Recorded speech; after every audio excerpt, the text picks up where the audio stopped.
السلام علیکم جی، کیا حال چال ہے آپ سب لوگوں کے؟ میں امید کرتی ہوں کہ آپ سب بالکل ٹھیک ہوں گے، خیریت سے ہوں گے۔ ناول من مٹی بائی واجد ابرار کی یہ 12واں ایپیسوڈ ہے۔ جلدی میں اتنے اہم فیصلے نہیں کرتے بیٹا، کم از کم مجھ سے ہی بات کر لیتے، میں ہی سمجھا دیتی تمہیں۔ بشریٰ بیگم نے ولید کے کندھے پہ ہاتھ رکھتے ہوئے کہا۔ وہ ولید کے شوبز چھوڑنے کے فیصلے سے خوش نہیں تھیں۔ وہ ولید کو اپنے فیصلے کو واپس لینے پر قائل کر رہی تھیں، لیکن وہ جیسے ٹھان بیٹھا تھا۔ بہت سوچ سمجھ کر فیصلہ کیا امی، اور پھر ابو کی خوشی بھی تو اسی میں ہے، چلیں اسی بہانے وہ بھی مجھ سے بات کرنا شروع کر دیں گے۔ اس نے بشریٰ بیگم کے ہاتھ اپنے کندھے سے اتار کر اپنے ہاتھوں میں دبا لیا تھا۔ وہ اس کے پاس بیٹھ گئی تھی۔ تمہارے باپ کو تمہارے کام پہ کوئی اعتراض نہیں بیٹا، وہ تو بس ابیرہ سے شادی کی انکار کی وجہ سے خفا ہیں تم سے۔ پچھلے 2 دن سے طرح طرح کی خبریں چل رہی ہیں، صحافیوں کا میلہ لگا رہتا ہے گیٹ پر، وہ سب تمہارے انڈسٹری چھوڑنے کی وجہ جاننا چاہتے ہیں، اور اس صورتحال سے تمہارے ابو اور بھی خفا ہو رہے ہیں تم سے۔ انہیں یہ ہجوم ایک آنکھ نہیں بھاتا۔ ولید نے سوالیہ نظروں سے بشریٰ بیگم کو دیکھا۔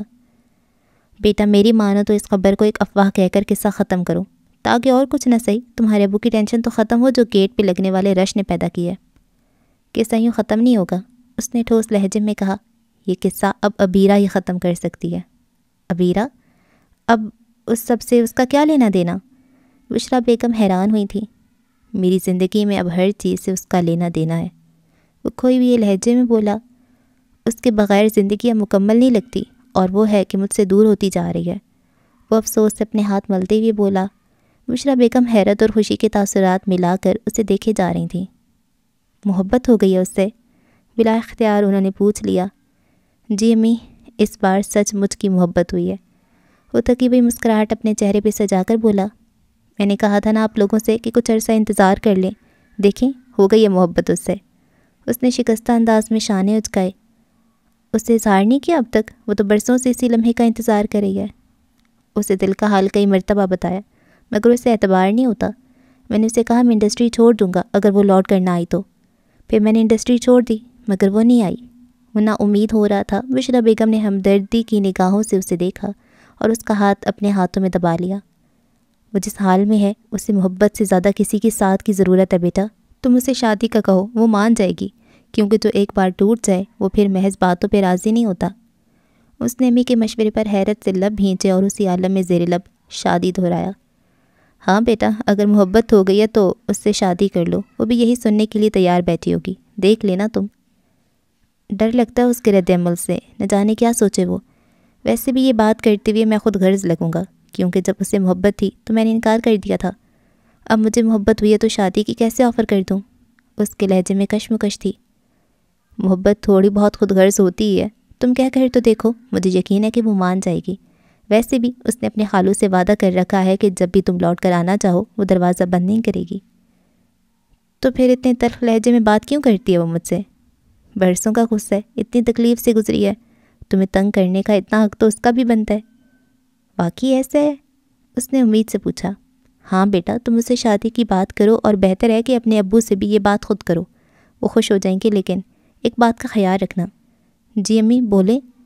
اپنی منزل پہ ڈٹے رہو، اپنی محنت اور قسمت کو ادھورا مت چھوڑو، اور یہ فیصلہ واپس لے لو۔ مجھے امید ہے کہ تم میری بات نہیں ٹالو گے۔ انہوں نے چمکیلی نظروں سے ولید کو دیکھتے ہوئے تاکید کی۔ میں پہلے بیرہ سے بات کر لوں، پھر اس بارے میں بھی سوچوں گا، لیکن امی مجھے لگتا ہے کہ ابو سے بات آپ کو کرنی چاہیے۔ وہ مان گئے تو میں بھی ان سے معافی مانگ لوں گا، سب کچھ پہلے جیسا ہو جائے گا، ان کی ساری پریشانیاں ختم ہو جائیں گی۔ وہ پر امید تھا، اس کا پر امید ہونا بشریٰ بیگم کو بھی بھایا تھا۔ صحیح کہا تم نے، یہ بہت اچھی خبر ہوگی ان کے لیے، سب کچھ پہلے جیسا ہو جائے گا۔ میں جا کر انہیں خوشخبری سناتی ہوں۔ وہ خوشی کے عالم میں اٹھ کھڑی ہوئیں۔ ان کے جانے کے بعد اس نے ابیرہ کا نمبر ملا لیا۔ اس نے فون تو اٹھا لیا، مگر بولی کچھ نہیں تھی۔ سوچ رہا تھا کہ فون اٹھاؤ گی تو تمہارا غصہ میرے کانوں کے پردے ہلا کے رکھ دے گا، مگر یہاں تو جیسے ہو کا عالم ہے۔ وہ اس کی خاموشی کو چیلنج کر رہا تھا۔ میں تم پر اپنا غصہ بھی ضائع نہیں کرنا چاہتی۔ وہ ویسے ہی بولی تھی جیسا وہ چاہ رہا تھا۔ وہ تو سارا ضائع کر چکی ہو، خیر بتاؤ کیا کر رہی ہو؟ کپڑے استری کر رہی تھی۔ کہیں جانا تھا؟ وہ دھڑکتے دل سے پوچھ رہا تھا۔ ہاں، شاویز نے کل رات کو ڈنر پہ بلایا ہے۔ وہ اترائی۔ ولید کا دل تکلیف سے بری طرح دھڑکا۔ اچھا، اس کا مطلب ہے یہ موقع درست نہیں تم سے شادی کی بات کرنے کا۔ اس نے کچھ سوچتے ہوئے اسے تجسس دلایا۔ شادی؟ کس کی؟ وہ متجسس ہونے کی بجائے جیسے کانپ اٹھی ہو۔ شادی کا لفظ سن کر اس کے دل کو دھڑکا لگا تھا، وہ تیز تیز دھڑکنے لگا تھا۔ میری شادی اور کس کی؟ وہ خود پہ قابو پا کر شوخ لہجے میں بولا۔ تو تم شادی کر رہے ہو؟ بہت خوشی ہوئی سن کر، بہت مبارک ہو تمہیں۔ وہ اپنے لہجے کو جیسے تیسے بکھرنے سے روک رہی تھی۔ ابھی رہنے دو، جب شادی ہو جائے گی تب دے دینا مبارکباد۔ فی الحال تو میں نے تمہیں شادی پر مدعو کرنے کے لیے فون کیا تھا، کیونکہ اگر تم نہیں آؤ گی تو میں شادی نہیں کروں گا۔ میرے بغیر بھی تمہارے سارے کام ہو ہی جاتے تھے، شادی بھی ہو جائے گی۔ وہ مچلتے ہوئے دل کا گلا دباتے ہوئے بولی، ویسے بھی مجھے نوکری سے چھٹی نہیں ملے گی۔ تو پھر میری شادی بھی نہیں ہو پائے گی، وہ معصومیت سے بولا۔ ارے کیوں نہیں ہوگی ولید صاحب، جو کام تم ٹھان لو وہ تو کر کے ہی رہتے ہو، تو شادی بھی کر لو۔ وہ طنز کے ساتھ ساتھ مسکرا بھی رہی تھی۔ میں نے کہا نا کہ نہیں ہو پائے گی، تمہارا ہونا بہت ضروری ہے۔ وہ ضد کرنے لگا۔ میں نے وہاں کر دیگے پکانے ہیں یا شادی کے لڈو بنانے ہیں جو میرے بغیر تمہاری شادی نہیں ہو سکتی؟ وہ اس بار قدرے سخت لہجے میں بولی۔ مشکل سے وہ اپنی آواز کو بھیگنے سے روک رہی تھی، لیکن آنکھوں کے معاملے میں وہ بری طرح ناکام ہو گئی تھی۔ ولید اس کی کیفیت سے محظوظ ہو رہا تھا۔ کیا ہوا، تم کچھ پریشان لگ رہی ہو؟ وہ جلدی پہ تیل ڈالنے لگا۔ نہیں، وہ زبردستی مسکرائی۔ دراصل میں سوچ رہی تھی کہ کون سے رنگ کا سوٹ پہنوں کل شام ڈنر پہ۔ اورنج کلر بہت اچھا لگتا ہے تم پہ، وہی پہن لو۔ شاویز کی طرف ڈنر کا سن کر اسے اچھا تو نہیں لگ رہا تھا، لیکن اس نے لہجے میں ایسا کوئی تاثر ابیرہ پہ ظاہر نہیں کیا۔ وہ پسپا سی ہو کر رہ گئی تھی، تاہم اس نے اگلا وار کیا۔ سوچ رہی ہوں ریڈ کلر پہن لوں، دراصل شاویز کو بہت پسند ہے لال رنگ۔ ہاں وہی پہن لو، وہ بھی اچھا لگتا ہے تم پہ۔ وہ بھی اختیار بولا۔ ڈنر کے بعد گھر آ کر بتا دینا کہ تم میری شادی پہ آؤ گی یا نہیں، قسم لے لو کوئی کام نہیں کرواؤں گا تم سے، بس 3 بار قبول ہے کہنا ہے اور دستخط کرنے ہیں، پھر بے شک تم واپس چلی جانا۔ وہ انتہائی سنجیدگی اپنے لہجے میں بھرتے ہوئے بولا۔ اس کا نشانہ ٹھیک اپنی جگہ پہ لگا تھا۔ وہ کشمکش کا شکار ہو رہی تھی۔ یہ کیا کہہ رہے ہو؟ میں کچھ سمجھی نہیں۔ وہ جیسے ہکا بکا تھی۔ مجھ سے شادی کر لو بیرا، وہ دنیا جہاں کی محبت اپنے لہجے میں گھولتے ہوئے بولا۔ میں اپنی زندگی تمہارے ساتھ گزارنا چاہتا ہوں اور ہر اس تکلیف کا ازالہ کرنا چاہتا ہوں جو تمہیں میری وجہ سے سہنی پڑی۔ وہ محبت سے سرشار ہوتے ہوئے بول رہا تھا، جبکہ وہ ہکا بکا استری کپڑوں پہ رکھے خاموش کھڑی تھی۔ اس کے دل میں مرجھایا پھول پھر سے کھلنے لگا تھا۔ بتاؤ بیرا، شادی کرو گی مجھ سے؟ اس کی طرف چھائی گہری خاموشی کو توڑنے کے لیے ولید نے پھر سے سوال کیا۔ اس دوران اسے کچھ جلنے کی بو آئی تو وہ جیسے ہوش میں آئی۔ اوہ خدایا! اس نے بجلی کی سی تیزی سے استری کپڑوں سے ہٹائی۔ استری اٹھاتے ہی جلنے کی تیز مہک اور ہلکا سا دھواں اس کے نتنوں کو جلا گیا تھا۔ کیا ہوا؟ ولید پریشان ہوا تھا۔ اورنج کلر کی شرٹ جل گئی میری، اس نے میں نے خیز لہجے میں کہا۔ لگتا ہے اب کچھ لال ہی پہننا پڑے گا۔ تم نے جواب نہیں دیا میری شادی کی پروپوزل کا، وہ نماک سے پوچھ رہا تھا۔ شادی نہیں کروں گی، بس 3 مرتبہ قبول ہے کہوں گی اور دستخط کر کے واپس لوٹ آؤں گی۔ مصنوعی تلخی سے کہہ کر اس نے کال کاٹ دی۔ وہ مزید کچھ نہیں کہنا چاہتی تھی، یا شاید اس سے بولا نہیں جا رہا تھا۔ ولید کے سرپرائز نے اسے لاجواب سا کر دیا تھا۔ وہ سر پکڑ کے وہیں بیٹھ گئی۔ لاکھ کوشش کے باوجود وہ سنجیدگی کو اپنے چہرے پہ نہیں لا سکی۔ اس کے چہرے کی زردی سرخی میں بدل گئی تھی۔ پھول کی طرح اس کا چہرہ کھل اٹھا تھا۔ وہ آئینے کے سامنے آ گئی۔ آج پہلی بار وہ خود کو خوبصورت لگ رہی تھی۔ پہلی بار اسے احساس ہوا تھا کہ وہ کتنی اہم ہے۔ یک طرفہ محبت تو 2 کوڑی کا کر دیتی ہے، وہی محبت جب 2 طرفہ ہو جاتی ہے تو 2 کوڑیاں 2 ہیروں میں بدل جاتی ہیں۔ ہر چیز انمول لگنے لگتی ہے۔ وہ کسی خوبصورت جذبے سے سرشار ہو کر گھر کی صفائی میں مشغول ہو گئی تھی۔ ہر بے ترتیبی کو اس نے ترتیب دے دی تھی۔ گلدان سے سوکھی ہوئے پھول نکال کر اس میں تازہ پھول لگا دیے تھے۔ ڈریسنگ ٹیبل کا آئینہ صاف کرتے ہوئے وہ سوچ رہی تھی، تمہارا میری زندگی میں لوٹ آنا ایسا ہی ہے ولید، جسے برسوں بعد کسی آئینے سے دھول صاف کر دی گئی ہو۔ اس کا دل کسی مٹھی سے آزاد ہو کر مہک رہا تھا۔ بالکل ویسے ہی ولید کا دل بھی اسی انتظار میں تھا۔ وہ اپنے کمرے سے نکل کر نیچے ڈرائنگ روم میں چلایا۔ بشرا بیگم اسے وہیں کسی سوچ میں گم مل گئی تھیں۔ آپ نے بات کی ابو سے؟ اس کے پوچھنے پر وہ جیسے چونک کر ہوش میں آئی۔ موقع ہی نہیں ملا ابھی تک، جب ان کا موڈ اس قابل ہوگا تو بات کروں گی۔ آپ کہیں تو میں خود بات کر لیتا ہوں ان سے، انہیں اچھا لگے گا کہ بالآخر میں نے اپنی ضد چھوڑ کر ان کی خوشی میں ہاں کر دی ہے۔ بشرا بیگم کی چمکدار آنکھیں ایک پل میں مدھم ہوئیں۔ نہیں بیٹا، میں بات کروں گی، بلکہ میں آج ہی بات کرتی ہوں ان سے، تم پریشان مت ہو۔ تو پھر ابھی جائیں، ابھی ابو گھر پر ہیں۔ وہ پرجوش ہو رہا تھا۔ بشرا بیگم کو اس کا پرجوش ہونا ہوش میں لے آیا تھا۔ وہ ایک نظر اسے دیکھتی ہوئی اس بات میں سر ہلا کر ڈرائنگ روم سے باہر آ گئیں۔ باہر آتے ان کے قدموں کی رفتار دھیمی پڑ گئی۔ وہ کبھی پیچھے مڑ کر ڈرائنگ روم کو دیکھتی جہاں ولید پر امید تھا، تو کبھی سامنے اپنے بیڈ روم کی طرف جہاں رحمان قریشی دفتر جانے کے لیے تیار ہو رہے تھے۔ ان کی کہی ہوئی ایک بات ان کے قدموں میں بیڑی ڈال رہی تھی، جبکہ ابیرہ کا دکھی چہرہ انہیں آگے بڑھنے کا حوصلہ دے رہا تھا۔ وہ رحمان کی بات کو سوچتے ہوئے آگے بڑھ رہی تھی۔ مجھے معاف کرنا بیگم، میں نے ساری محبت اور توجہ اس نافرمان کے کھاتے میں ڈال دی۔ میں تو بھول ہی گیا تھا کہ میرے اچھے برے وقت میں تو تم میرے ساتھ کھڑے ہونا ہے۔ میں نہ جانے کیوں اولاد کی محبت میں خود غرض ہو گیا تھا، تمہاری خوشی کی طرف تو کبھی دھیان ہی نہیں گیا۔ وہ بیڈ روم میں داخل ہوئی تو رحمان نے انہیں دیکھتے ہی کہا، میں تمہیں آواز دینے ہی والا تھا، چلو اچھا ہوا تم خود آ گئیں، یہ ذرا کوٹ پہنا دو مجھے۔ وہ ان کی طرف کوٹ پڑھاتے ہوئے محبت سے بولے۔ انہوں نے قریب آ کر کوٹ پکڑ لیا تھا۔ ساری زندگی خود ہی پہنتے رہے ہیں، اب کیا ہو گیا آپ کو؟ جب سے تم نے پہنانا شروع کیا ہے عادت سی ہو گئی ہے، انہوں نے بشرا بیگم کے قریب آ کر کہا اور اپنا رخ بدل لیا۔ بشرا نے انہیں کوٹ پہنا دیا تھا، اب وہ حسرت سے انہیں ٹائی سیٹ کرتے ہوئے دیکھنے لگیں۔ لائیے در، اس کی عادت بھی ڈال دیتی ہوں آپ کو۔ وہ ان کے ہاتھ سے ٹائی پکڑتے ہوئے بولیں، اس عمر میں عادتیں مت ڈالو، کوئی کام خود بھی کر لینے دو۔ وہ مسکرائے، اتنے سالوں سے خود ہی کرتے آئے ہیں، اب اگر کچھ عرصے سے میری قسمت جاگی ہے تو اسے جاگی رہنے دیں۔ بشرا بیگم کے لہجے میں محبت کے ساتھ ساتھ شکوہ بھی تھا۔ جب بھی تم اس طرح دبی دبی آواز میں شکوہ کرتی ہو تو میرے سارے پچھتاوے سکینہ کے محور سے نکل کر تمہاری طرف مڑ جاتے ہیں۔ اس کے ساتھ ہوئی زیادتی کی پشیمانی میں تمہاری خوشیاں بھی آ گئی تھیں۔ وہ افسوس سے کہہ رہے تھے، آپ کو پچھتانے کی ضرورت نہیں، میرے لیے یہی کافی ہے جو مجھے اب جا کر مل رہا ہے، سارے شکوے دور ہو گئے ہیں آپ سے۔ وہ ٹائی ان کے گلے میں ڈال کر محبت سے بولی، چلو اب جلدی سے بتا دو کیا بات کرنے آئی تھی، دفتر سے دیر ہو رہی ہے۔ آپ کو کیسے پتا کہ میں کوئی بات کرنے آئی تھی؟ وہ چونک گئیں۔ 25 سال تمہارے ساتھ گزارے ہیں، اتنا تو تجربہ ہو ہی گیا ہے تمہارے چہرے کے تاثرات سمجھ پاؤں۔ وہ ان کے دونوں کندھوں پر اپنے دونوں ہاتھ رکھ کر بولے، ہاں میں آپ سے ضروری بات کرنے آئی تھی۔ وہ ولید اور وہ بات کرتے کرتے یکدم رک گئیں، ان کے چہرے پر ہوائی اڑنے لگی۔ انہوں نے نظریں پھیر کر اپنے دونوں کندھوں کی طرف دیکھا جہاں رحمان نے اپنے ہاتھ ٹکائے تھے۔ چپ کیوں ہو گئیں؟ بولو۔ وہ انہیں اچانک خاموش ہوتا دیکھ کر سنجیدگی سے پوچھ رہے تھے، جبکہ وہ ولید کی کسی بات میں الجھی ہوئی تھیں۔ انہیں اچھا لگے گا کہ میں نے اپنی ضد چھوڑ کر ان کی خوشی میں ہاں کر دی، سب کچھ پہلے جیسا ہو جائے گا۔ بیگم، انہیں مسلسل خاموش دیکھ کر رحمان نے انہیں کندھوں سے جھنجھوڑا۔ اس عمل پہ وہ بکھلا گئی تھیں۔ کیا ہوا؟ چپ کیوں کر گئیں تم؟ اس بار وہ پریشانی سے پوچھ رہے تھے۔ اتنی محبت سے آپ نے میرے کندھوں پہ ہاتھ رکھے کہ میں بھول ہی گئی بات۔ وہ نظریں چراتے ہوئے بولی، دیکھا اس عمر میں محبت کا نقصان۔ مسکراتے ہوئے انہوں نے بشرا بیگم کے کندھوں سے اپنے ہاتھ ہٹا لیے۔ میں دفتر جا رہا ہوں، بات یاد آئی تو فون کر لینا۔ یہ کہہ کر انہوں نے اپنا بیگ اٹھایا اور انہیں خداحافظ کہہ کر وہاں سے چلے گئے۔ ولید بھی ڈرائنگ روم سے باہر آ گیا تھا۔ وہ کسی خوشگوار واقعے کے گمان میں تھا، جبکہ رحمان قریشی اس کی طرف دیکھے بغیر آگے بڑھ گئے۔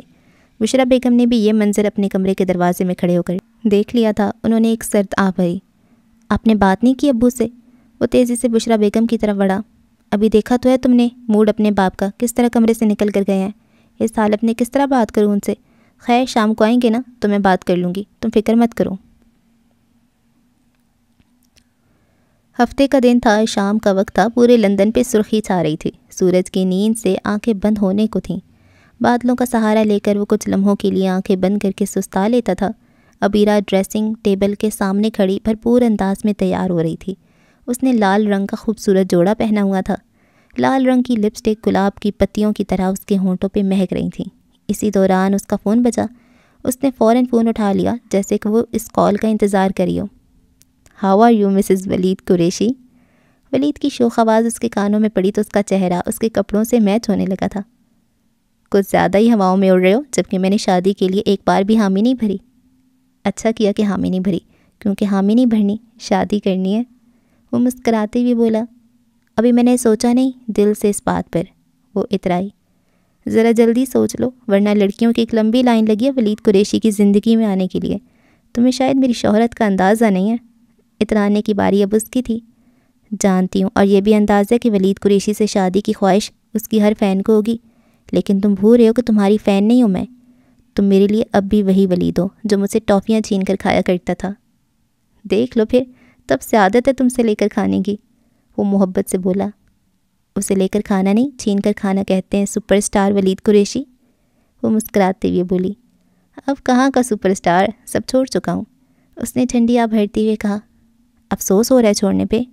نہیں، ہرگز نہیں۔ جب چھوڑنے کا پانے کے ساتھ موازنہ کرتا ہوں تو کوئی افسوس نہیں ہوتا۔ وہ ٹھوس لہجے میں بولا۔ ایسا بھی کیا پا لیا تم نے؟ میں نے تو تم سے نہ دوبارہ محبت کا اقرار کیا نہ شادی کا، ہمیشہ کی طرح خود سے ہی طے کر لیا تم نے۔ کب کرو گی اقرار؟ وہ بے چین تھا۔ آج ایک آخری آزمائش ہے تمہاری، اس کے بعد انکار یا اقرار کروں گی، لیکن تمہیں پھر بھی نہیں بتاؤں گی۔ وہ اس کی بے چینی کو بڑھا رہی تھی۔ تو پھر کیسے بتاؤ گی؟ وہ سوچ میں پڑ گیا۔ خالہ کو میں انکار یا اقرار انہی سے کروں گی۔ وہ کیا ہے نا کہ مشرقی روایات لندن میں بھی ہوتی ہیں۔ پھر آج امی کے آس پاس منڈلاتے رہنا چاہیے مجھے، وہ شرارت سے بولا۔ کہیں ایسا نہ ہو کہ منڈلاتے ہی تمہیں لالے پڑ جائیں محبت کے، خبر بری بھی ہو سکتی ہے تمہارے لیے۔ وہ پرفیوم چھڑکتے ہوئے بولی۔ بری خبروں کا دور گزر گیا ہے، اب تو بہار ہی بہار ہے ہر سو، اور محبت اس بہار میں کھلنے والا پہلا اور آخری پھول ہے۔ وہ پر یقین ہو کر بولا۔ اس کی بات پہ ابیرہ نے ایک لمبی اطمینان بھری سانس لی۔ اچھا ٹھیک ہے، تم بریکنگ نیوز کا انتظار کرو، مجھے دیر ہو رہی ہے، شاویز نیچے گاڑی میں انتظار کر رہے ہیں۔ اس نے کلائی پہ چمکتی ہوئی گھڑی پہ نگاہ دوڑائی۔ اچھا ٹھیک ہے، وہ بجھے ہوئے لہجے میں بولا اور فون کاٹ دیا۔ اسے شاویز کا ذکر پسند نہیں آیا تھا۔ وہ کچھ ہی دیر بعد اپارٹمنٹ سے باہر آئی تھی، جہاں شاویز دیوانوں کی طرح اس کا انتظار کر رہا تھا۔ اسے سرخ لباس میں دیکھ کر کھل اٹھا تھا۔ کچھ لمحوں تک انگلی میں گاڑی کی چابی گھماتا اسے اپنے قریب آتا دیکھتا رہا۔ اب تمہاری تعریف کروں گا تو تم کہو گی کہ فارمل ہو رہا ہوں۔ اس کے قریب آتے ہوئے پرستائش لہجے میں بولا۔ اس لیے تعریف نہیں کروں گا، صرف شکریہ ادا کروں گا۔ شکریہ کس بات کا؟ میں نے وعدہ کیا تھا آنے کا، سو آ گئی۔ اس نے لاپرواہی سے کندھے اچکائے۔ آنے کا شکریہ نہیں ادا کر رہا، بلکہ سرخ رنگ پہن کر آنے پر شکریہ کہہ رہا ہوں، کیونکہ تم نے میری پسند کو عزت بخشی۔ اس کے لہجے میں تشکر کے ساتھ ساتھ محبت بھی تھی۔ ارے وہ تو استری کرتے ہوئے، وہ کچھ کہتے کہتے رک گئی۔ اسے شاویز کے چہرے پر پھیلی ہوئی خوشی پہ ترس آ گیا تھا۔ بات ادھوری کیوں چھوڑ دی تم نے؟ ہاں، میں وہ کہہ رہی تھی کہ استری کرتے وقت دل میں تمہاری پسند کا خیال آیا تو سوچا کہ لال رنگ ہی پہن کر جاؤں۔ اس نے بات بنائی۔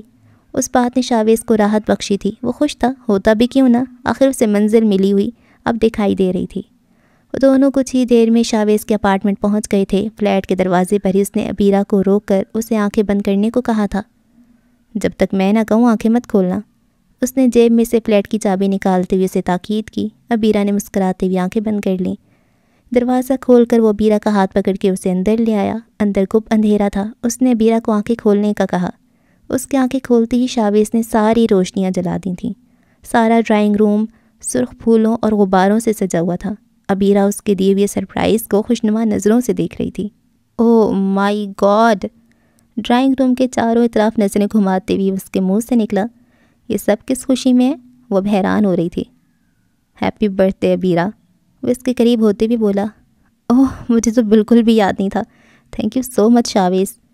وہ ایک بار پھر ان سرخ پھولوں اور غباروں کو دیکھ رہی تھی، پھر اچانک اس کے چہرے پہ غم ابھر آیا۔ اس کے دل میں ولید کا خیال آیا، جس نے اسے ابھی تک وش نہیں کیا تھا۔ پھر وہ جلدی اس کیفیت سے باہر آ گئی۔ وہ ولید کی لاپرواہی کو دوبارہ سے ایک روگ نہیں بنانا چاہتی تھی۔ تمہیں کیسے یاد ہوتا؟ اتنے عرصے سے بھلایا ہوا تھا تم نے خود کو، وہ اس کی آنکھوں میں دیکھتے ہوئے کہہ رہا تھا۔ آج کے بعد تم یہ دن کبھی نہیں بھولا کرو گی، یہ وعدہ ہے میرا تم سے۔ اس کی نظروں میں شوخی اتر آئی تھی۔ تمہارے ہوتے ہوئے میں کیسے بھول سکتی ہوں؟ تم ہونا یاد دلانے والے، اور اس طرح یاد دلاؤ گے تو ساری عمر یاد رہے گا۔ وہ مشکور ہو رہی تھی۔ چلو پہلے کیک کاٹتے ہیں اور پھر مل کر مزیدار قسم کا کھانا کھاتے ہیں۔ تم نے خود بنایا کھانا؟ ہاں، اور تمہیں پتہ ہے کہ میں کھانا اچھا بنا لیتا ہوں، وہ اترایا۔ وہ تو کھا کر ہی بتاؤں گی، اس نے جیسے چیلنج کیا ہو۔ پھر دونوں نے مل کر کیک کاٹا تھا۔ کھانے کے دوران ابیرہ بار بار اپنے فون کی طرف دیکھ رہی تھی۔ اسے ولید کی طرف سے سالگرہ کا کوئی پیغام نہ ملنے پر مایوسی ہو رہی تھی۔ نہیں آئے گا اس کا فون، تم ریلیکس ہو کر کھانا کھاؤ، شاویز نے اس کے چہرے پہ مایوسی کو نوٹ کرتے ہوئے کہا۔ صرف دعویٰ کرنے سے محبت نہیں ہو جاتی، جنہیں محبت ہوتی ہے انہیں محبوب سے جڑی ہر بات یاد رہتی ہے، وہ طنز کر رہا تھا۔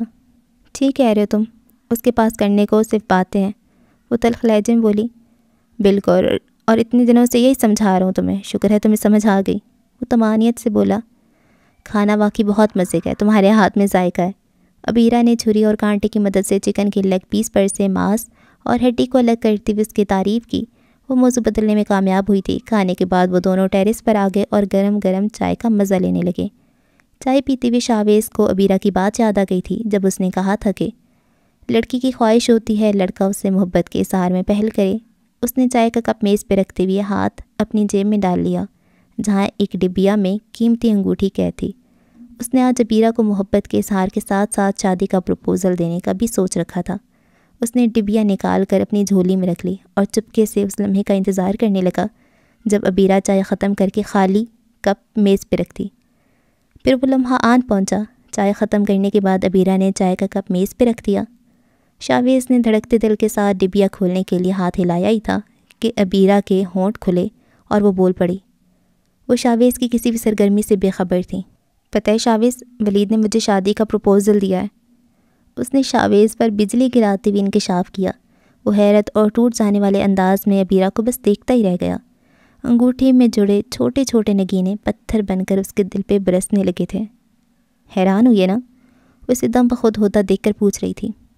ہاں، اس نے کپ کپاتے ہوئے انداز میں سر ہلایا۔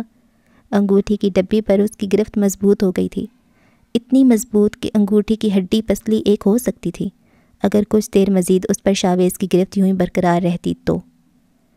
مجھے بھی حیرانی ہوئی تھی۔ پھر اس کے شوبز چھوڑنے کی خبر نے حیرانی کو یقین میں بدل دیا تھا۔ مجھے ایسے لگتا ہے اس بار واقعی اسے محبت ہو گئی ہے مجھ سے۔ وہ اپنے فون کو دیکھتے ہوئے بولی۔ اس نے شاویز کی دل کی بنیادیں ہلا کے رکھ دی تھیں۔ وہ ابھی تک حیرانی اور مایوسی سے دیکھتا جا رہا تھا۔ عبیرہ اس کی حالت سے بے خبر اپنے فون کو گھور رہی تھی۔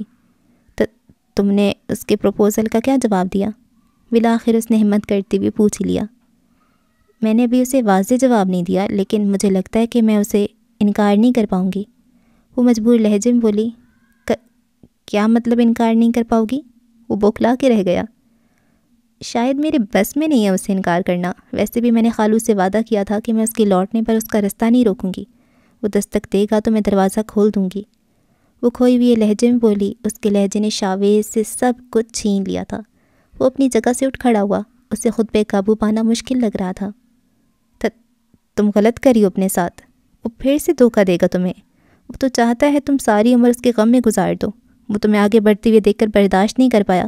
یہی وجہ ہے جو وہ لوٹنا چاہتا ہے۔ وہ تمہیں پھر سے پہلے جیسا بنا دینا چاہتا ہے۔ اس کا لہجہ سخت کپکپاہٹ کا شکار تھا۔ اس کا چہرہ غم کی تصویر بن چکا تھا۔ کیا صحیح ہے اور کیا غلط میں نہیں جانتی۔ پتہ نہیں کیوں میرا دل اسے خالی ہاتھ لوٹانے پہ نہیں مان رہا۔ میں نے بہت سوچا، خود کو بہت سمجھایا، ہر پہلو پہ نظر ثانی کی، لیکن میرے پاس اس کی محبت پہ یقین کرنے کے علاوہ کوئی اور چارہ ہی نہیں۔ وہ فرش کو گھورتے ہوئے شکست خوردہ لہجے میں کہہ رہی تھی۔ اس کا چہرہ کشمکش کا شکار تھا۔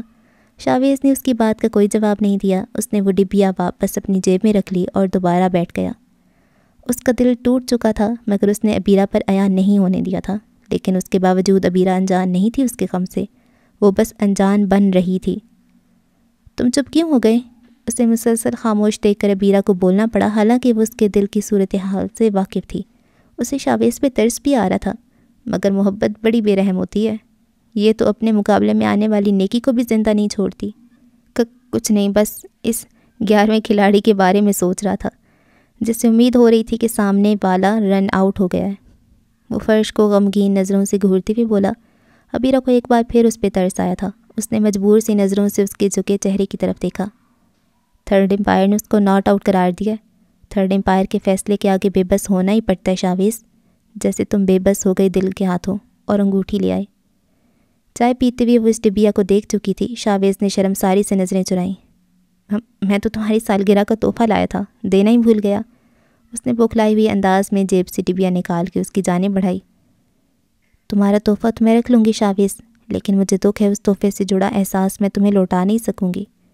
وہ ڈبیا پکڑتے ہوئے معذرت سے بولی۔ ڈونٹ ویری اوکے، میں صرف تحفہ لایا تھا۔ وہ ساری مضبوطی جمع کر کے بولا۔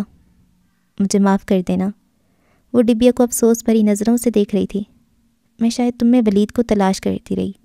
ان چند دنوں میں لگا تھا کہ شاید میرا دل تمہاری طرف بڑھ رہا ہے، لیکن ایسا نہیں تھا۔ میں تو پہلی محبت کی ڈور سے بندھی تھی۔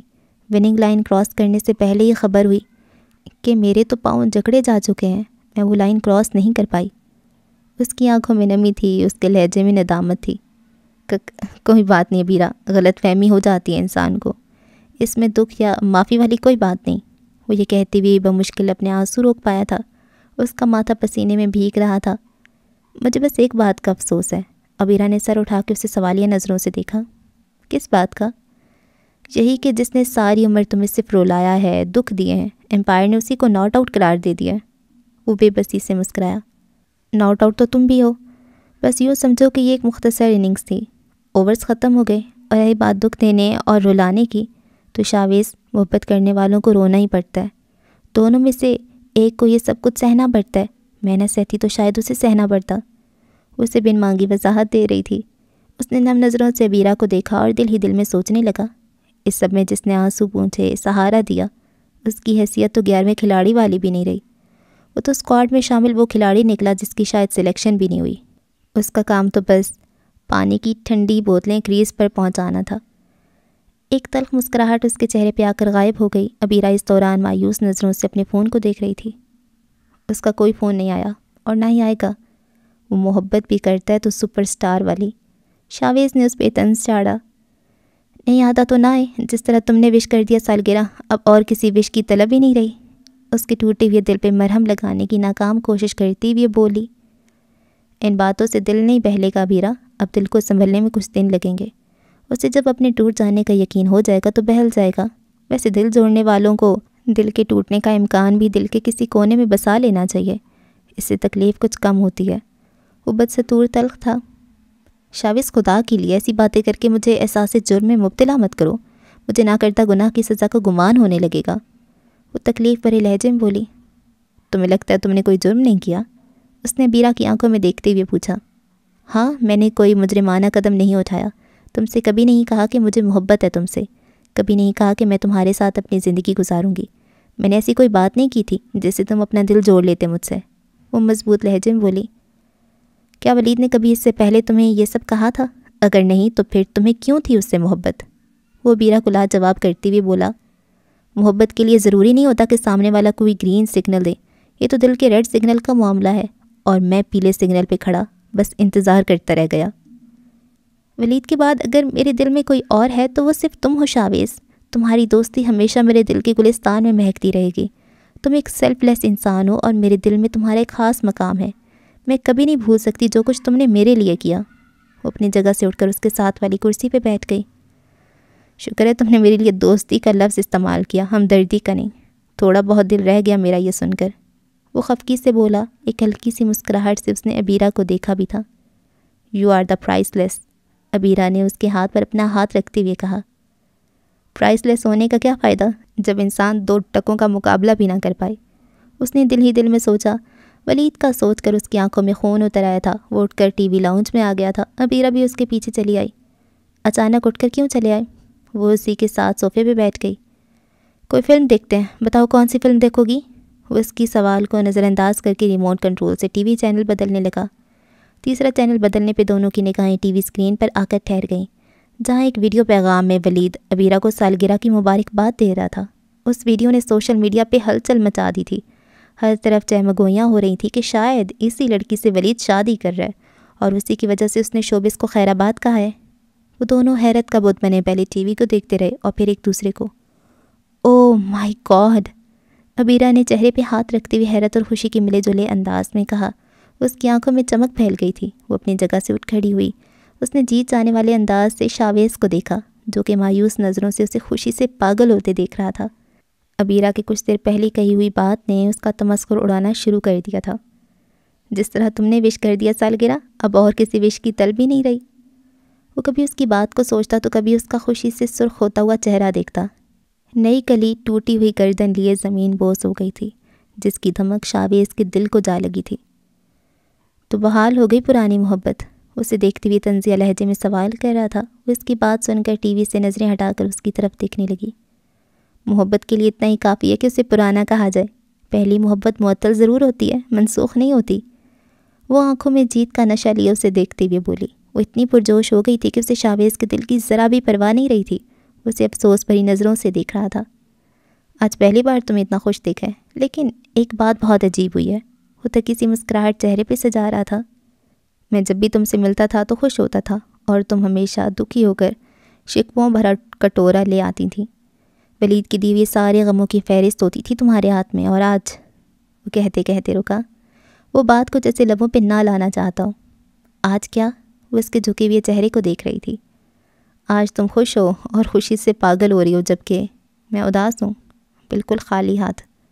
وہ اپنے ہاتھوں کو دیکھتی ہوئی روندی ہوئی آواز میں بولا، میرے پاس تو کرنے کو کوئی شکوہ بھی نہیں ہے بیرا، میری تو فہرست میں تمہارے نام کے نیچے سارا ورق خالی ہے۔ شاویز، ابیرا نے اس کے کندھے پہ ہاتھ رکھتے ہوئے احساس بھرے لہجے میں کہا، میں مجبور ہوں محبت کے ہاتھوں، اتنی مجبور کہ تمہیں تکلیف میں دیکھ کر بھی تمہارے لیے کچھ نہیں کر سکتی۔ میں نے کب کہا کہ تم میرے لیے کچھ کرو؟ وہ آنکھیں ملتے ہوئے بولا۔ تو پھر کیوں لگاتار مجھے یہ تاثر دے رہے ہو کہ میں خود غرض ہوں؟ میں خود غرض نہیں ہوں شاویز، میں تمہارے کسی بھی جذبے سے انجان نہیں ہوں، لیکن محبت خود غرض ہوتی ہے، اس کی خود غرضی کے آگے جھکنا پڑتا ہے۔ میری مجبوری کو سمجھو۔ میرا ایسا کوئی مقصد نہیں تھا کہ تمہیں کسی احساس جرم میں مبتلا کروں، بس کچھ سمجھ نہیں آ رہا اس لیے بول دیا۔ اس نے ایک پر یقین سی سانس لی۔ صبح کا سورج نکلے گا تو سارا منظر بدل جائے گا۔ میری قسم کھاؤ کہ تم منظر کو بدلو گے، اپنی زندگی میں شام کبھی نہیں ہونے دو گے۔ وہ اس کے کندھے پہ سر رکھ کر روتے ہوئے بولی، میں ایک طرفہ محبت کی تکلیف کو گہرائی تک محسوس کر چکی ہوں، میں نہیں چاہتی کہ تم بھی اس گہرائی میں اترو۔ میں صرف باتیں نہیں کرتا، اگر کہا ہے تو منظر بدل بھی دوں گا، لیکن ایک رات غم کی میرے حصے میں بھی آنے دو، مجھے بھی ذائقہ چکھنا ہے اس لذت کا۔ وہ ٹوٹے ہوئے لہجے میں بولا اور اس کے گالوں سے آنسو پونچھ دیے۔ ایک منٹ یوں ہی بیٹھی رہو، ہلنا مت۔ اس نے جیب سے اپنا فون نکالتے ہوئے بیرا سے تلقین کی، اگر تمہیں اعتراض نہ ہو تو ایک تصویر بنا لو، میں ساری عمر کے لیے اس منظر کو محفوظ کرنا چاہتا ہوں۔ وہ اس طرح سے التجا کر رہا تھا کہ بیرا سے انکار نہ ہوا۔ اس نے شاویز کی طرف ہمدردی کی نگاہوں سے دیکھتے ہوئے اس بات میں سر ہلا دیا، ایسے روتی ہوئی صورت دیکھ کر زندگی بھر خود کو کوستا رہوں گا۔ چہرہ صاف کرو اور مسکرا کر دیکھو کیمرے کی طرف۔ وہ نہ چاہتی ہوئے بھی مسکرا رہا تھا۔ اس نے دوپٹے سے اپنا چہرہ صاف کیا اور مسکراتے ہوئے فون کے کیمرے کی طرف دیکھا اور اپنا سر اس کے کندھے سے ٹکا لیا۔ شاویز نے اپنا دوسرا بازو اس کے شانوں کے گرد پھیلا دیا تھا۔ فون کے کیمرے سے ایک فلش نکلا اور اس قیمتی منظر کو قید کر کے چلا گیا۔ تھینک یو، وہ اپنا بازو ہٹاتے ہوئے بولا۔ You are welcome any time, وہ اس کے کندھے سے سر ہٹاتے ہوئے بولی۔ شاویز نے اس کے چہرے کی طرف دیکھا۔ سارا میک اپ چہرے پہ پھیل رہا ہے، اس سے پہلے کہ میں ڈر جاؤں منہ دھو لو جا کر، جیسے آج میں نے محبت سے ہاتھ دھوئے ہیں۔ وہ زبردستی مسکرایا۔ شاویز پھر سے، وہ کنکھیوں سے اسے دیکھ کر خفا ہو رہی تھی، مذاق کر رہا تھا۔ اس نے کندھے اچکائے۔ ابیرا وہاں سے اٹھ کر واش روم چلی گئی تھی۔ اس کے جاتے ہی شاویز کی آنکھیں سرخ ہو گئی تھیں۔ اس نے اپنے سامنے میز پر پڑی ہوئی انگوٹھی کی ڈبیا کو حسرت سے دیکھا، جسے ابیرا نے اب تک کھول کر نہیں دیکھا تھا، اور پھر اگلے ہی لمحے ڈبیا کے ساتھ پڑا ابیرا کا فون تھر تھرانے لگا تھا۔ اسکرین پہ خالہ لکھا دیکھ کر اس نے واش روم کی طرف دیکھا اور بنا کچھ سوچے سمجھے اس کی فون پر آنے والی کال ریسیو کر لی۔ ابیرا میری بچی، کیسی ہو تم؟ دوسری طرف سے بشرا بیگم کی آواز اس کی سماعتوں سے ٹکرائی۔ میں شاویز ہوں آنٹی، ابیرا واش روم میں ہے، اس نے ہچکچاتے ہوئے جواب دیا۔ شاویز، کیسے ہو بیٹا تم؟ اور ابیرا کیسی ہے؟ وہ باہر آئے تو میری بات کرانا اس سے۔ اس کے فون اٹھانے پر بشرا بیگم ہزیمت کا شکار ہوئی تھیں۔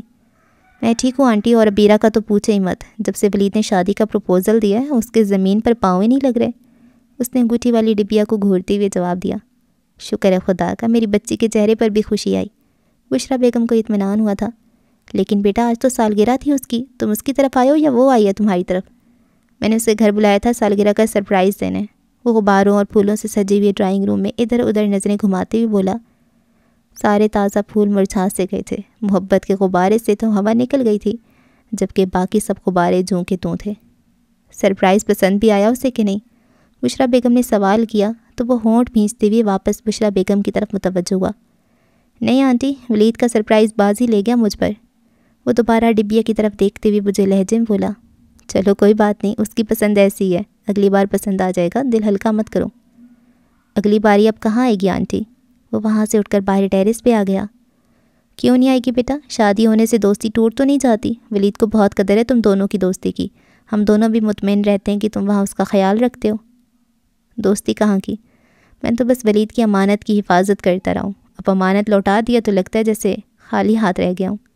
وہ بھرپور سنجیدگی اور افسردگی سے کہہ رہا تھا۔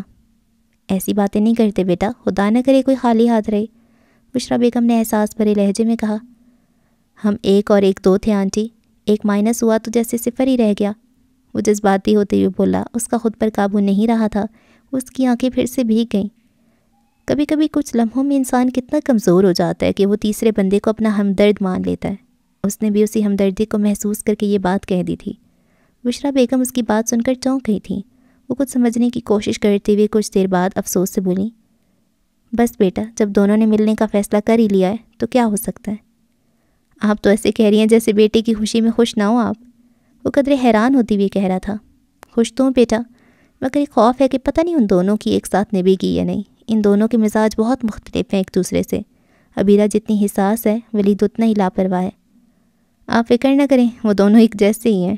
اس کے منہ سے بھی اختیار نکلا، ماں ہوں، فکر تو ہوگی۔ ولید چاہے میرا اکلوتا بیٹا ہے، لیکن عبیرہ بھی مجھے اتنی ہی عزیز ہے۔ میں نہیں چاہتی کہ وہ ولید کی وجہ سے ساری عمر اس طرح دکھ میں گزار دے۔ بس ایک ہی دعا ہے کہ اللہ ان دونوں کے نصیب اچھے کرے۔ حالانکہ میں شادی سے مطمئن نہیں ہوں، مجھے تو لگا تھا کہ وہ تمہاری طرف مائل ہو گئی ہے۔ ہر بات میں تمہارا ذکر سن کر لگتا تھا کہ وہ میرے بیٹی کی زندگی سے نکل گئی ہے، اور میں اپنی بیٹی کی بگڑتی ہوئی شخصیت کو دیکھ کر پریشان تھی۔ شکر کرتی تھی کہ عبیرہ اس سے علیحدہ ہو گئی ہے، اب کم سے کم اس کی سکون سے زندگی تو گزرے گی۔ لیکن نہیں، بشریٰ بیگم کی آنکھوں میں سکینہ کا خوبصورت چہرہ گھومنے لگا تھا۔ ان کی آنکھیں پھر گئی تھیں۔ شاویز نے پوری توجہ سے ان کی بات سنی تھی، لیکن وہ بات ٹھیک طرح سے سمجھ نہیں پایا تھا۔ مجھے آپ کی ان باتوں کا مطلب نہیں سمجھ آیا، آپ ایسے موقع پہ یہ سب کیوں کہہ رہی ہیں؟ اب تو وہ دونوں ایک دوسرے کو قبول کر چکے ہیں۔ وہ کشمکش کا شکار ہو رہا تھا۔ سیدھی سی بات ہے بیٹا، تم نے عبیرہ کو سہارا دیا، اس کا ہمیشہ خیال رکھا، بس تمہارے تنہا ہونے کے خیال سے میرا دل بھر آیا۔ وہ لرزتی ہوئی آواز میں بولیں۔ ان کی آواز شاویز کو اکسا رہی تھی، اور وہ بھی یہی چاہتی تھیں۔ میں نے جو بھی کیا وہ فرض تھا میرا، وہ مجھے اپنا دوست سمجھتی ہے تو اتنا ہی کافی ہے میرے لیے۔ وہ بس خوش رہے جہاں بھی رہے۔ وہ بشریٰ بیگم کے اکسانے میں نہیں آیا۔ تو کیا تم محبت کے بدلے میں ملنے والی دوستی برداشت کر لو گے؟ ہیرے کے بدلے میں ملنے والے کنکر پہ راضی ہو جاؤ گے؟ وہ بدستور سے ورغلا رہی تھیں۔ پتہ نہیں آنٹی، وقت آتا ہے گزر جاتا ہے، میرا وقت بھی گزر جائے گا۔ وہ اپنے سامنے دور تک پھیلی ہوئی روشن لندن کو سرخ نظروں سے دیکھتے ہوئے بولا، تم چاہو تو تمہارا وقت بھی رک سکتا ہے۔ بشریٰ بیگم کے کہنے پر وہ چونک گیا۔ وہ کیسے آنٹی؟ اس نے یکلخت پوچھا، ساتھ ہی اس نے پیچھے مڑ کر دیکھا۔ اس کی نگاہ ڈرائنگ روم سے ہوتی ہوئی واش روم تک گئی، جس کا دروازہ ابھی تک بند تھا۔ دیکھو بیٹا، میں اپنے بیٹے کو راہ راست پر لانے اور اپنی بچی کو آنے والی تکلیفوں سے بچانے کے لیے تمہاری مدد کرنے کو تیار ہوں۔ انہوں نے جیسے آفر کی تھی۔ مدد؟ شاویز نے زیر لب دہرایا۔ آپ جانتی ہیں آپ کی مدد سے آپ کے بیٹے پہ کیا گزرے گی؟ میں جانتی ہوں، وہ گہری سانس لے کر بولی۔ وہ ہجوم کا عادی ہو گیا ہے، زیادہ دن گھر میں ایسے بیکار نہیں گزار سکے گا۔ پتہ نہیں اسے عبیرہ سے محبت ہے بھی کہ نہیں، مجھے تو لگتا ہے اس کا بدلتا ہوا رویہ دیکھ کر ضد میں آ گیا۔ لگا تو مجھے بھی ایسا ہی تھا، مگر عبیرہ کا چہرہ دیکھ کر لگتا ہے کہ وہ اس کی محبت پہ اعتبار کر بیٹھی ہے۔ بس بیٹا، اس لیے تو دل بجھ جاتا ہے میرا، کل کو جب اس کا اعتبار ٹوٹے گا تو وہ بھی ٹوٹ جائے گی۔ بن ماں باپ کے بچے کی تکلیف نہیں دیکھی جائے گی مجھ سے، بشریٰ بیگم نے روندی ہوئی آواز میں کہا۔ میں آپ کی بات سمجھ رہا ہوں آنٹی، مجھے بتائیں کہ مجھے کیا کرنا ہوگا اسے دکھ سے بچانے کے لیے؟ اس نے ٹھان لینے والے انداز میں پوچھا۔ یہ تو تمہیں ہی دیکھنا ہے کہ تمہیں ایسا کیا کر سکتے ہو جس سے ولید عبیرہ کی جان چھوڑ دے، وہ اپنے پل بھر کے سکون کی خاطر اس کی زندگی عذاب بنانے سے ٹل جائے۔ لیکن بیٹا، جو بھی کرنا ہے تم نے کرنا ہے۔ وہ اس بات کی بھنک بھی نہیں پڑنی چاہیے عبیرہ کو، ورنہ محبت تو کیا دوستی سے بھی ہاتھ دھو بیٹھو گے۔ آپ پریشان مت ہوں، یہ بات تو میرے اور آپ کے درمیان بھی نہیں رہے گی۔ جیسے ہی فون کٹے گا سمجھیں کہ آپ بھول گئیں اور میں بھی۔ اس نے چہرہ موڑ کر عقب میں دیکھتے ہوئے کہا، مجھ پہ بھروسہ کرنے اور میری مدد کرنے کے لیے آپ کا بہت شکریہ۔ تمہیں شکریہ کہنے کی ضرورت نہیں ہے، میں تو جو کر رہی ہوں بس اپنے بچوں کے لیے کر رہی ہوں۔ ماں ہوں، ان کی زندگیوں کو ان سے بہتر سمجھتی ہوں۔ ٹھیک ہے آنٹی، میں فون رکھتا ہوں اس سے پہلے کہ وہ آ جائے۔ اس نے دوبارہ پیچھے مڑ کر دیکھتے ہوئے کہا، ٹھیک ہے، جو کرنا ہے ذرا جلدی کر لینا، میں زیادہ دیر ولید کو اس ضد سے ٹال نہیں سکوں گی۔ یہ کہہ کر انہوں نے کال ختم کر دی۔ ایک سکون بھری سانس لے کر انہوں نے ولید کے کمرے کی جانب دیکھا۔ ان کی آنکھیں چمک اٹھی تھیں۔ شاویز اپنے کپ کپاتے ہوئے ہاتھوں میں پکڑے ہوئے عبیرہ کے فون کو بغور دیکھ رہا تھا۔ اسے ابھی تک بشریٰ بیگم کی باتوں پر یقین نہیں آ رہا تھا، لیکن اسے یقین سے کیا غرض تھی؟ وہ تو بس عبیرہ کو کھونا نہیں چاہتا تھا۔ اس کی آنکھوں میں خود غرضی اتر آئی تھی۔ وہ ڈرائنگ روم چلا آیا اور ایک نظر واش روم کے بند دروازے پہ ڈالی۔ برسوں انتظار کیا ہے تمہارا، میری طرف آتے آتے تم کیسے واپس مڑ سکتی ہو؟ اب جا کے تم میرے دل کے دن پھرنے والے تھے، تم اسے یوں بے روزگار نہیں کر سکتی۔ میں اپنا انتظار رائے گا نہیں جانے دوں گا۔ اس بار میں ولید سے خود کو ہارنے نہیں دوں گا۔ اس کا چہرہ لال پڑ گیا تھا۔ میں اسے ناٹ آؤٹ نہیں جانے دوں گا۔ اس بار مجھے کریز پہ رہنا ہے اور اسے آؤٹ ہونا ہے۔ یہ سوچتے ہوئے اس نے اپنا فون جیب سے نکالا۔ اس دوران اسے عبیرہ کی بات یاد آئی۔ میں محبت کے ہاتھوں مجبور ہوں، اتنی مجبور کہ تمہیں تکلیف میں دیکھ کر بھی تمہارے لیے کچھ نہیں کر سکتی۔ وہ تلخ انداز میں مسکرا دیا اور پھر زیر لب کہا، سیم ہیئر۔ اور تم نے ٹھیک ہی کہا تھا بیرا، انسان خود غرض نہیں ہوتا، محبت خود غرض ہوتی ہے۔ میری قسم کھاؤ کہ تم منظر کو بدلو گے، اپنی زندگی کو کبھی شام نہیں ہونے دو گے۔ ہاں بیرا، میں قسم کھاتا ہوں، میں ایسا نہیں ہونے دوں گا۔ زیر لب کہتے ہوئے اس نے ایک نظر اپنے فون پر ڈالی اور دوسری نظر ابیرا کے فون پہ دوڑائی۔ میں صرف باتیں نہیں کرتا بیرا، اگر کہا ہے تو منظر بدل بھی دوں گا۔ یہی بات سوچتی ہوئی اس کے چہرے پہ ایک تلخی آئی اور مسکراہٹ میں بدل گئی۔ ابیرا کے واش روم سے نکلنے سے پہلے وہ تیر کمان سے چھوڑ چکا تھا۔ صبح کے 10 بج چکے تھے۔ بشرا بیگم ابھی تک کمرے سے باہر نہیں آئی تھی۔ زینت کے بتانے پر ولید کو خبر ہوئی کہ ان کی طبیعت ٹھیک نہیں ہے۔ وہ میز پر لگایا ناشتہ چھوڑ کر ان کے کمرے کی طرف گیا۔ 2 سے 3 بار دستک دینے پہ بشرا بیگم نے دروازہ کھول دیا تھا۔ امی کیا ہوا ہے آپ کو؟ اس نے بشرا بیگم کو دیکھتی فکر انگیز لہجے میں پوچھا۔ کچھ نہیں ہوا، بس ہلکا سا بخار ہے، وہ بیزار لہجے میں جواب دیتے ہوئے بولی۔ میں ڈاکٹر کو فون کرتا ہوں، آپ لیٹ جائیں۔ ارے بیٹا، معمولی سا بخار ہے، تمہارے ابو دفتر جانے سے پہلے بخار کی گولی دے گئے تھے، اب پہلے سے بہت بہتر ہوں۔ مجھے تو آپ بہتر نہیں لگ رہے، بیمار سے بھی زیادہ پریشان لگ رہی ہیں آپ اس وقت۔ وہ بغور ان کے چہرے کو دیکھ رہا تھا۔ کوئی پریشانی نہیں مجھے، سب ٹھیک ہے۔ انہوں نے نظریں چرائیں۔ جھوٹ بول رہی ہیں آپ کا چہرہ بتا رہا ہے کہ آپ کسی کرب میں مبتلا ہیں۔ بتائیں کیا بات ہے؟ مجھے کیا کرو گے جان کر بیٹا؟ میری طرح تم بھی کرب میں مبتلا ہو جاؤ گے۔ آگے بڑھ کر انہوں نے ولید کے گال پر پیار سے ہاتھ پھیرا۔ امی ایسی کیا بات ہے؟ اس کی چھٹی حصاب پہ سے باہر ہونے لگی تھی۔ رات ابیرا سے بات کرنی تھی نا آپ نے؟ وہ مخدوش لہجے میں پوچھ رہا تھا۔ بشرا بیگم کا چہرہ زرد پڑنے لگا، ان کی پیشانی تر ہونے لگی۔ کی تھی بات اس سے، مگر اس نے تو بات ہی ختم کر دی ہے، وہ روندھی ہوئی آواز میں بولی۔ ان کا شفقت بھرا ہاتھ اب تک ولید کے گال پر تھا، وہ ششتر نگاہوں سے ان کی طرف ہی دیکھ رہا تھا۔ کیا مطلب ہے اس بات کا؟ اس نے آنے والے طوفان کے پیش نظر خدشے سے بھرپور لہجے میں پوچھا۔ اس نے بشرا بیگم کا ہاتھ اپنے گال سے ہٹا دیا تھا۔ بیٹا، تم مجھ سے بات کرنے سے پہلے اس سے پوچھ تو لیتے کہ وہ تم سے محبت کرتی بھی ہے کہ نہیں۔ کرتی ہے نا امی، پاگلوں والی محبت کرتی ہے مجھ سے، وہ بے اختیار بولا۔ تم نے اسے ٹھکرا کر اچھا نہیں کیا تھا بیٹا، وہ تنہا ہو کر رہ گئی تھی، اس لیے اسے جو سہارا ملا اسے سر ٹکا لیا اس نے۔ بشرا بیگم نے افسوس کا اظہار کرتے ہوئے کہا۔ ان کا اشارہ شاویز کی طرف تھا۔ میں سمجھا نہیں امی، آپ کیا کہنا چاہ رہی ہیں؟ وہ جانتے ہوئے بھی خود کو غلط ثابت کرنے کی امید پر پوچھ رہا تھا۔ اسے شاویز سے محبت ہو گئی ہے بیٹا۔ یہ کہتے ہی وہ منہ پھیر کر رونے لگ گئیں۔ وہ دل سے رو رہی تھیں، ان کا رونا بنتا بھی تھا۔ جھوٹ بول رہے ہیں آپ، 2 قدم پیچھے ہٹتے ہوئے بولا۔ اس دوران وہ آنکھیں جھپکنا بھول گیا تھا۔ بشرا بیگم نے چہرہ اس کی طرف موڑا۔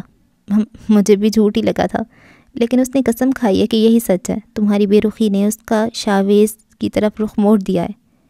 یہ کہہ کر وہ دوبارہ پھوٹ پھوٹ کر رو پڑیں۔ آگے بڑھ کر انہوں نے ولید کے کندھے پر اپنا سر رکھ دیا تھا۔ وہ ایسا نہیں کر سکتی، وہ یہ سب مجھے ستانے کے لیے کہہ رہی ہے، وہ چاہتی ہے میں اس کے لیے پاگلوں کی طرح تڑپوں۔ امی آپ بتا دیں اسے، میں تڑپ رہا ہوں اس کے لیے۔ وہ بشرا بیگم کے بالوں میں ہاتھ پھیرتے ہوئے دیوانوں سا بولا۔ کیسے بتاؤں، اس سب شاویز کے سوا کچھ دکھائی نہیں دیتا۔ اس نے تو اپنے خالو کی بات کا بھی بھرم نہیں رکھا، وہ تمہارے لیے پتھر ہو گئی ہے بیٹا۔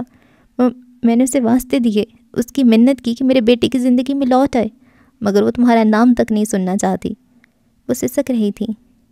یہ جھوٹ ہے امی، میں کیسے مان لوں اس کی یہ بات؟ اتنے دنوں سے وہ مجھ سے بہانوں میں بات کر رہی تھی، اس نے تو دروازہ کھول دیا تھا۔ وہ اب بھی پر امید تھا۔ میں نے بھی اس سے یہی بات پوچھی تھی، کہنے لگی تمہیں محبت کا یقین دلا کر ہی تمہیں چھوڑنا چاہتی تھی تاکہ اس کا حساب برابر ہو۔ بشرا بیگم نے سر اٹھا کر ترس کھانے والی نظروں سے اس کے چہرے کی طرف دیکھتے ہوئے کہا۔ ابیرا کی ایک بات پوری شدت سے اس کے حواسوں سے ٹکرائی۔ بدلہ لینے کی عادی نہیں ہوں، لوگوں کو وہیں رکھتی ہوں جہاں وہ ڈیزرو کرتے ہیں۔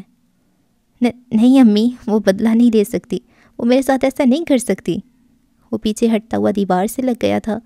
اسے چاروں طرف سے ابیرا کی باتیں سنائی دینے لگی تھیں۔ وقت بدل جائے تو سب کچھ پہلے جیسا نہیں ہو سکتا، نئی کلی پھوٹ جائے تو مرجھائے ہوئے پھول کے تازہ ہونے کا انتظار نہیں کیا جاتا۔ شاویز سے شادی کے لیے ہاں کر دیا اس نے، سالگرہ کے تحفے میں شاویز نے اسے شادی کا پروپوزل دیا تھا، لہٰذا بات اب ختم کر دیا اس نے، اور بہتر ہے کہ تم بھی بات ختم کر دو اور بھول جاؤ اسے۔ بشرا بیگم نے اس کے قریب آ کر کہا اور دیوار کے ساتھ اپنی کمر گھسیٹتا ہوا نیچے بیٹھ گیا تھا۔ اسے اپنی ٹانگوں سے جان نکلتی ہوئی محسوس ہو رہی تھی۔ وہ مجھے میری غلطی سے بڑی سزا کیسے دے سکتی ہے؟ میرا جرم ایسا تو نہیں تھا کہ وہ مجھے تمام عمر زندان میں گزارنے کی سزا سنا دے۔ وہ خود پہ قابو نہیں رکھ پایا، آنسو اس کا منہ چڑھاتے ہوئے آنکھوں سے آزاد ہونے لگے۔ بشریٰ بیگم اس کے قریب بیٹھ گئیں۔ حوصلہ رکھو بیٹا، اور اس سزا کو اپنی غلطی سے بڑی مت ہونے دو۔ تمہارا کریئر تمہارے سامنے ہے، زندگی ابھی ختم نہیں ہوئی۔ کون سا کریئر، کون سی زندگی؟ اسے سکتے ہوئے بولا۔ جب وہ ہی نہ ملی تو کیا کرنا ہے میں نے ان سب خوابوں کا؟ ایسا مت سوچو بیٹا، وہ بھی انسان ہے، اس کا بھی دل ہے، وہ اپنی مرضی کے شخص کے ساتھ زندگی گزارنے کا حق رکھتی ہے۔ تم نے بھی تو اسے ویرانے میں لا کر چھوڑ دیا تھا، ایسے میں سے جو دروازہ کھلا ملنا تھا اس نے پناہ لینی ہی تھی۔ میں اس سے بات کروں گا، میں محبت کا واسطہ دے کر منا لوں گا اسے۔ اس نے کہا تھا کہ کشکول لے کر چلے آنا ولید، میں اپنے ہاتھ پھیلاؤں گا اس کے سامنے۔ بشریٰ بیگم نے اس کے ہاتھ اپنے ہاتھوں میں دبا لیے۔ خود کو اتنا ہلکا مت کرو، میں ماں ہوں تمہاری، مجھے تکلیف ہوتی ہے۔ تم اب اسے فون مت کرنا، کیونکہ اس نے منع کیا ہے کہ وہ تمہاری کوئی بات نہیں سنے گی اور نہ کال اٹھائے گی۔ انہوں نے اپنے فون کی گیلری سے ایک تصویر کھول کر فون اس کی نظروں کے سامنے کیا۔ یہ تصویر بھیجی ہے اس نے، اور کہا تھا کہ ولید کو اگر یقین نہ آئے تو اسے یہ تصویر دکھا دینا، اس میں تمہارے لیے اس کا ایک پیغام بھی ہے، چاہو تو وہ بھی پڑھ لو تاکہ تمہارے دل کو آسانی ہو حقیقت کو قبول کرنے میں۔ وہ اپنا فون ولید کو پکڑاتے ہوئے بولی، ان کا لہجہ کپ کپا رہا تھا۔ ولید نے لرزتے ہوئے ہاتھوں سے فون پکڑ لیا۔ فون کی اسکرین پہ عبیرہ اور شاویز کی تصویر آیا تھی۔ تصویر میں عبیرہ نے شاویز کے کندھے پہ سر رکھا ہوا تھا اور وہ فون کیمرے کی طرف دیکھ کر مسکرا رہی تھی، جبکہ شاویز کا ایک بازو اسے اپنی قید میں لیے ہوئے تھا۔ تصویر دیکھ کر اس نے ہار جانے والے انداز میں اپنے کندھوں کو ڈھیلا چھوڑ دیا تھا۔ زندگی میں تلخ حقیقتوں کو تسلیم کرنا پڑتا ہے اور پھر دل کسی کی نہیں سنتا۔ تم چاہے تو اسے لاکھ واسطے دو، 1000 منتیں کرو، اس کا دل اسے فیصلہ سنا چکا ہے۔ تم بھی اس کے دل کا فیصلہ قبول کر لو۔ وہ اسے سمجھا رہی تھیں۔ وہ ہار جانے والے انداز میں خود پر ہنسنے لگا۔ میں تو سمجھا تھا کہ وہ میرے انتظار میں ہے، لیکن وہ تو بدلے کے انتظار میں تھی۔ اینٹ کا جواب پتھر سے دیا اس نے۔ وہ کھوئی ہوئے لہجے میں بولا اور ان باکس میں عبیرہ کا اپنے لیے بھیجا گیا پیغام کھول کر پڑھنا شروع کیا۔ لکھا تھا، ڈیئر سپر سٹار ولید قریشی، خواب چھوڑ دینے سے جیت نہیں ملتی، اس دنیا میں واپس لوٹ جاؤ۔ تمہیں بہت پسند ہے نا ہجوم، توجہ اور شہرت، سب کچھ وہاں رکھا ہے۔ شاویز کو شادی کے لیے میں نے ہاں کر دیا ہے۔ مجھے پتہ ہی نہیں چلا کہ کب اس سے محبت ہو گئی، دل کا محل کب تم سے چھین کر اس کے نام کر دیا۔ جن راستوں پر تم مجھے چھوڑ گئے تھے، وہاں تنہائی کی بھیڑیوں سے اس نے مجھے بچایا تھا۔ اس نے میرے لیے وہ سب کیا جو تمہیں کرنا چاہیے تھا۔ ایک محبت انسان کو بنا دیکھے بنا سوچے سمجھے ہو جاتی ہے، جو مجھے تم سے ہوئی تھی، اور ایک محبت انسان سامنے والے کو دیکھ کر اسے پرکھ کر کرتا ہے، جو مجھے شاویز سے ہوئی، اور مجھے یقین ہے وہ مجھے خوش رکھے گا۔ مجھے تم سے ہمدردی ہے ولید، لیکن ہر خطاوار کو اپنے کیے کا حساب چکانا پڑتا ہے۔ تمہیں اگر کبھی مجھ سے رتی برابر بھی محبت ہوئی تھی تو اس کی قسم دیتی ہوں دوبارہ میری طرف لوٹنے کی کوشش نہ کرنا۔ بڑی مشکلوں سے مجھے وہ زندگی ملی ہے جو گزاری نہیں، جی جاتی ہے۔ ہو سکے تو مجھ سے کوئی سوال مت پوچھنا، یہ میری تم سے آخری توقع ہے۔ میسج پڑھنے کے بعد اس نے فون ایک طرف پھینک کر اپنا سر گھٹنوں میں دے لیا تھا۔ اسے لگ رہا تھا کہ اس کا سر پھٹے گا اور اس کی ساری سمجھ بوجھ ہوا میں اڑ جائے گی، وہ پاگل ہو جائے گا۔ وہ کچھ دیر یوں ہی بیٹھا رہا۔ بشریٰ بیگم اسے افسوس بھری نظروں سے دیکھتی رہیں۔ پھر اچانک جیسے ولید کو کچھ ہوش آیا، اس نے اپنا فون نکالا۔ کیا کر رہے ہو بیٹا؟ اس کے ہاتھ میں فون دیکھ کر بشریٰ بیگم بکھلا گئی تھیں۔ آخری بار فون کرنے لگا ہوں اسے، وہ دانت پیستے ہوئے بولا۔ مگر بیٹا اس نے منع کیا ہے تمہیں سوال کرنے سے، کیوں خود کو 2 کوڑی کا کرنا چاہتے ہو؟ وہ بوکھلا رہی تھیں۔ فکر نہ کریں امی، میں اس سے کوئی سوال نہیں کروں گا، وہ کھڑ کر بولا۔ اس کی آنکھوں میں خون اتر آیا تھا۔ دیکھو بیٹا، میری مانو تو اس سے بات مت کرو، چھوڑ دو اسے اس کے حال پر، وہ جانے اور اس کی زندگی۔ نہیں امی، اس نے مجھ سے دگنا بدلا لیا ہے، اسے بتانا ضروری ہے کہ وہ بدلے کے چکر میں کتنا گر گئی ہے۔ یہ کہہ کر اس نے عبیرہ کو کال ملا دی تھی۔ بشریٰ بیگم لڑکھڑاتے ہوئے قدموں سے کمرے سے باہر چلی آئی تھیں۔ وہ خود کو ممکنہ ہار کے لیے ذہنی طور پہ تیار کرنے لگیں۔ ہیلو، کال اٹینڈ ہوتے ہی عبیرہ کی کھنکتی ہوئی آواز اس کی سماعتوں سے ٹکرائی۔ اس کا دل کسی کھنکتی چوڑی کی طرح ٹوٹ گیا تھا۔ کیسے ہو ولید؟ اس کی طرف سے خاموشی پا کر عبیرہ نے پوچھا۔ اتنا بڑا سرپرائز ملنے کے بعد کوئی کیسا ہو سکتا ہے؟ اس نے بنا کسی تاثر کے الٹا سوال کیا۔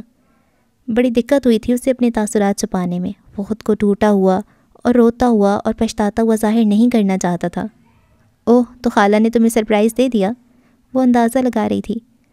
ہاں، میرے ہوش اڑا دیے انہوں نے، بالکل ویسے ہی جیسے تم نے سوچا ہوگا، وہ بدستور خود پہ قابو پاتے ہوئے بولا۔ تو گویا ہوش میں نہیں ہو تم، اس نے مسکراتے ہوئے کہا۔ اس کی مسکراہٹ میں ولید کو طنز کی آمیزش محسوس ہوئی تھی۔ مکمل ہوش میں ہوں، بلکہ ابھی ابھی تمہاری ایک تصویر دیکھی، پھر ہوش میں کیسے نہ آتا؟ اس نے ایک ایک لفظ پہ زور دیتے ہوئے جواب دیا۔ ایک تصویر سے ہی ہوش اڑ گئے تمہارے؟ سوچو جب شادی کروں گی تو کیا حال ہوگا تمہارا؟ وہ شوخ لہجے میں بولی۔ وہ ولید کی کیفیت سے بالکل بے خبر تھی، اسے اس قیامت کی بھنک تک نہیں پڑی تھی جو ولید پر کچھ دیر پہلے ٹوٹی تھی۔ حال کیا ہونا ہے، اب تو سب ماضی ہونا ہے یا مستقبل، وہ دھیمی آواز میں بولا۔ ویسے خوب بدلہ لیا تم نے مجھ سے، وہاں مارا ہے جہاں پانی نہیں ملتا۔ ارے مشکیزہ چھوڑ کر تو آئی تھی تمہارے لیے، ایک گھونٹ ابھی بھی ہے اس میں، پی لو، اس نے مسلسل مسکرا کر کہا۔ چھوڑو، یہ بتاؤ سالگرہ کی رات کیسی گزری تھی شاویز کے ساتھ؟ ولید نے ہر لفظ پہ زور دیتے ہوئے پوچھا۔ بہت اچھی، مل کر کیک کاٹا، کھانا کھایا اور فلم دیکھی۔ صبح 2 بجے اس نے مجھے واپس ڈراپ کیا تھا۔ وہ اسے جلانے کی خاطر اترا کر بولی۔ مشرقی لندن میں رہتی ہو لیکن مشرقی ہو نہیں، وہ تلخ ہوتے ہوئے بولا۔ تمہارا جو بھی فیصلہ تھا، اتنی ہمت تو رکھتی کہ سیدھا مجھے بتاتی تھی، امی کو بیچ میں لانے کی کیا ضرورت تھی؟ بس مجھے وہی مناسب لگا جو میں نے کیا۔ ویسے بھی تم تو میری بات کا فوراً یقین نہ کرتے، کسی شک میں نہ رہو، اس لیے خالہ سے بات کی اور تمہیں بتایا بھی تھا کہ میں جو بھی بات ہوگی ان سے کروں گی۔ اور ہاں، تم نے ایسا کیوں کہا کہ میں مشرقی نہیں ہوں؟ اس نے خفا ہوتے ہوئے پوچھا۔ مشرقی لڑکیاں رات کو نامحرم لڑکوں کے ساتھ وقت نہیں گزارا کرتیں۔ ولید کا سخت لہجہ تہمت سے بھرپور تھا۔ یہ کس طرح کی بات کرے ہو ولید؟ مانا کہ تمہیں جلن ہوئی ہے، لیکن یہ کوئی طریقہ نہیں بھڑاس نکالنے کا۔ اس کی خفگی کی شدت میں سنجیدگی کی حد تک اضافہ ہو گیا تھا۔ جلن مائی فٹ ابیرہ، تم جیسی لڑکی کے لیے جلوں گا میں، جس کا پتہ ہی نہیں کہ لندن میں کیا کچھ کرتی پھر رہی ہے۔ وہ ایک دم اپنے آپ سے باہر ہو گیا تھا، نہ چاہتی ہوئی اس نے خود پر سے قابو چھوڑ دیا تھا۔ یہ کیا بدتمیزی ہے ولید؟ وہ تقریباً تکلیف سے چیختے ہوئے پوچھ رہی تھی۔ کیوں بری لگی نا میری بات؟ سچ اچھا کہاں لگتا ہے بیرا؟ اور یہ جو ہر وقت شاویز شاویز کرتی رہتی تھی نا تم، مجھے تب بھی سمجھ جانا چاہیے تھا کہ وہ تمہارا کیا لگتا ہے۔ جسٹ اسٹاپ اٹ ولید، تم حد کر رہے ہو۔ اس کی روندی ہوئی آواز میں ایک چیخ تھی۔ تم نے بھی تو ہر حد پار کر لی اور میں بے وقوف بنا رہا۔ تم گل کھلاتی رہیں اور میں گلاب کے کھلنے کا انتظار کرتا رہا۔ وہ بھی اسی کے انداز میں چلا رہا تھا۔ تم میرے کردار پہ شک کر رہے ہو؟ میرے کردار پر؟ ابیرہ کے لہجے میں افسوس اور حیرت کی آمیزش تھی۔ کون سا کردار؟ وہ تلخی سے مسکرایا۔ وہ کردار جو مجھ سے ہزاروں میل کے فاصلے پر تھا۔ ولید قریشی نام ہے میرا، لاکھوں مداح ہے میرے، انڈسٹری کی مشہور اداکاراؤں کے ساتھ کام کرتا ہوں، لیکن آج تک میرے کردار پہ انگلی نہیں اٹھی، کوئی اسکینڈل نہیں بنا، کیونکہ میں ہجوم میں بھی دامن سمیٹ کر چلتا ہوں۔ یہ ہوتا ہے کردار۔ وہ دانت پیس رہا تھا، اس کی آواز میں ایک دھمک تھی۔ بس بہت ہو گیا ولید، اپنی بکواس بند کرو۔ تم میرے ساتھ ساتھ ایک فرشتہ صفت انسان کی بھی کردار کشی کرے ہو، خدا کے خوف سے ڈرو۔ وہ اب کی بار سخت لہجے میں بولی، اس کی روندی ہوئی آواز میں ایک دم طاقت آ گئی تھی۔ تم نے بدلہ نہیں لیا، تم نے محبت کا مذاق اڑایا، اعتبار کی دھجیاں بکھیری ہیں، کالک ملیا تم نے محبت کے منہ پر۔ میں لعنت بھیجتی ہوں تم پر اور تمہاری محبت پر، نکل جاؤ میری زندگی سے، آئندہ کبھی مڑ کر مت دیکھنا۔ وہ دو ٹوک لہجے میں بولی جیسے بکھرا ہوا ذرہ ذرہ جڑ کر پتھر بن جائے۔ سیم ٹو یو، مجھے بھی تمہاری زندگی میں رہنے کا اب کوئی شوق نہیں، اس نے غصے سے جواب دیتے ہوئے فون کاٹ دیا۔ پھر اس نے ایک ایک کر کے ابیرہ کی ساری تصویریں، پیغامات اپنے فون سے ختم کر دیے تھے، جبکہ ابیرہ کے ہاتھ سے فون گر گیا تھا۔ وہ تو سمجھتی تھی کہ شاویز کا ذکر پہ اسے ولید سے اور بھی زیادہ توجہ ملتی ہے۔ اس نے کبھی نہیں سوچا تھا کہ شاویز کا ذکر مکھی کی طرح اس کے کردار پہ بیٹھ جائے گا۔ وہ پھوٹ پھوٹ کر رو دی، اتنی روئی کہ آنکھیں بنجر ہو گئیں۔ وہ گھنٹوں اسی جگہ پر بیٹھی رہی، کردار پہ لگے تمانچے کی گونج اسے اپارٹمنٹ کی ہر در و دیوار سے سنائی دے رہی تھی۔ ولید کا کہا ہوا ایک ایک لفظ سنگساری کا پتھر بن کر اس پر گر رہا تھا۔ وہ چیخنا چاہتی تھی مگر اس کی آواز حلق میں ہی گم ہو جاتی۔ ایک ایک کر کے اس نے اپنی ساری چوڑیاں اتار پھینکی تھیں، کانوں سے بالیاں نوچ ڈالی تھیں اس نے۔ ولید اپنے کمرے سے باہر آ گیا، لڑکھڑاتے ہوئے قدم اٹھاتا ہوا وہ باہر لان میں چلا آیا، جہاں بشرا بیگم ایک ستون کے ساتھ ٹیک لگائے کسی گہری سوچ میں گم تھی۔ ان کے چہرے پر پریشانی کی آندھیاں چل رہی تھیں۔ ولید ان کے پاس سے گزرا تو وہ چونک گئیں۔ وہ انہیں نظر انداز کر کے پودے کے پاس چلا آیا۔ پودے پہ نکلنے والی کلی اب جوبن پر تھی۔ اس نے آگے بڑھ کر پھول کو مٹھی میں بھر لیا۔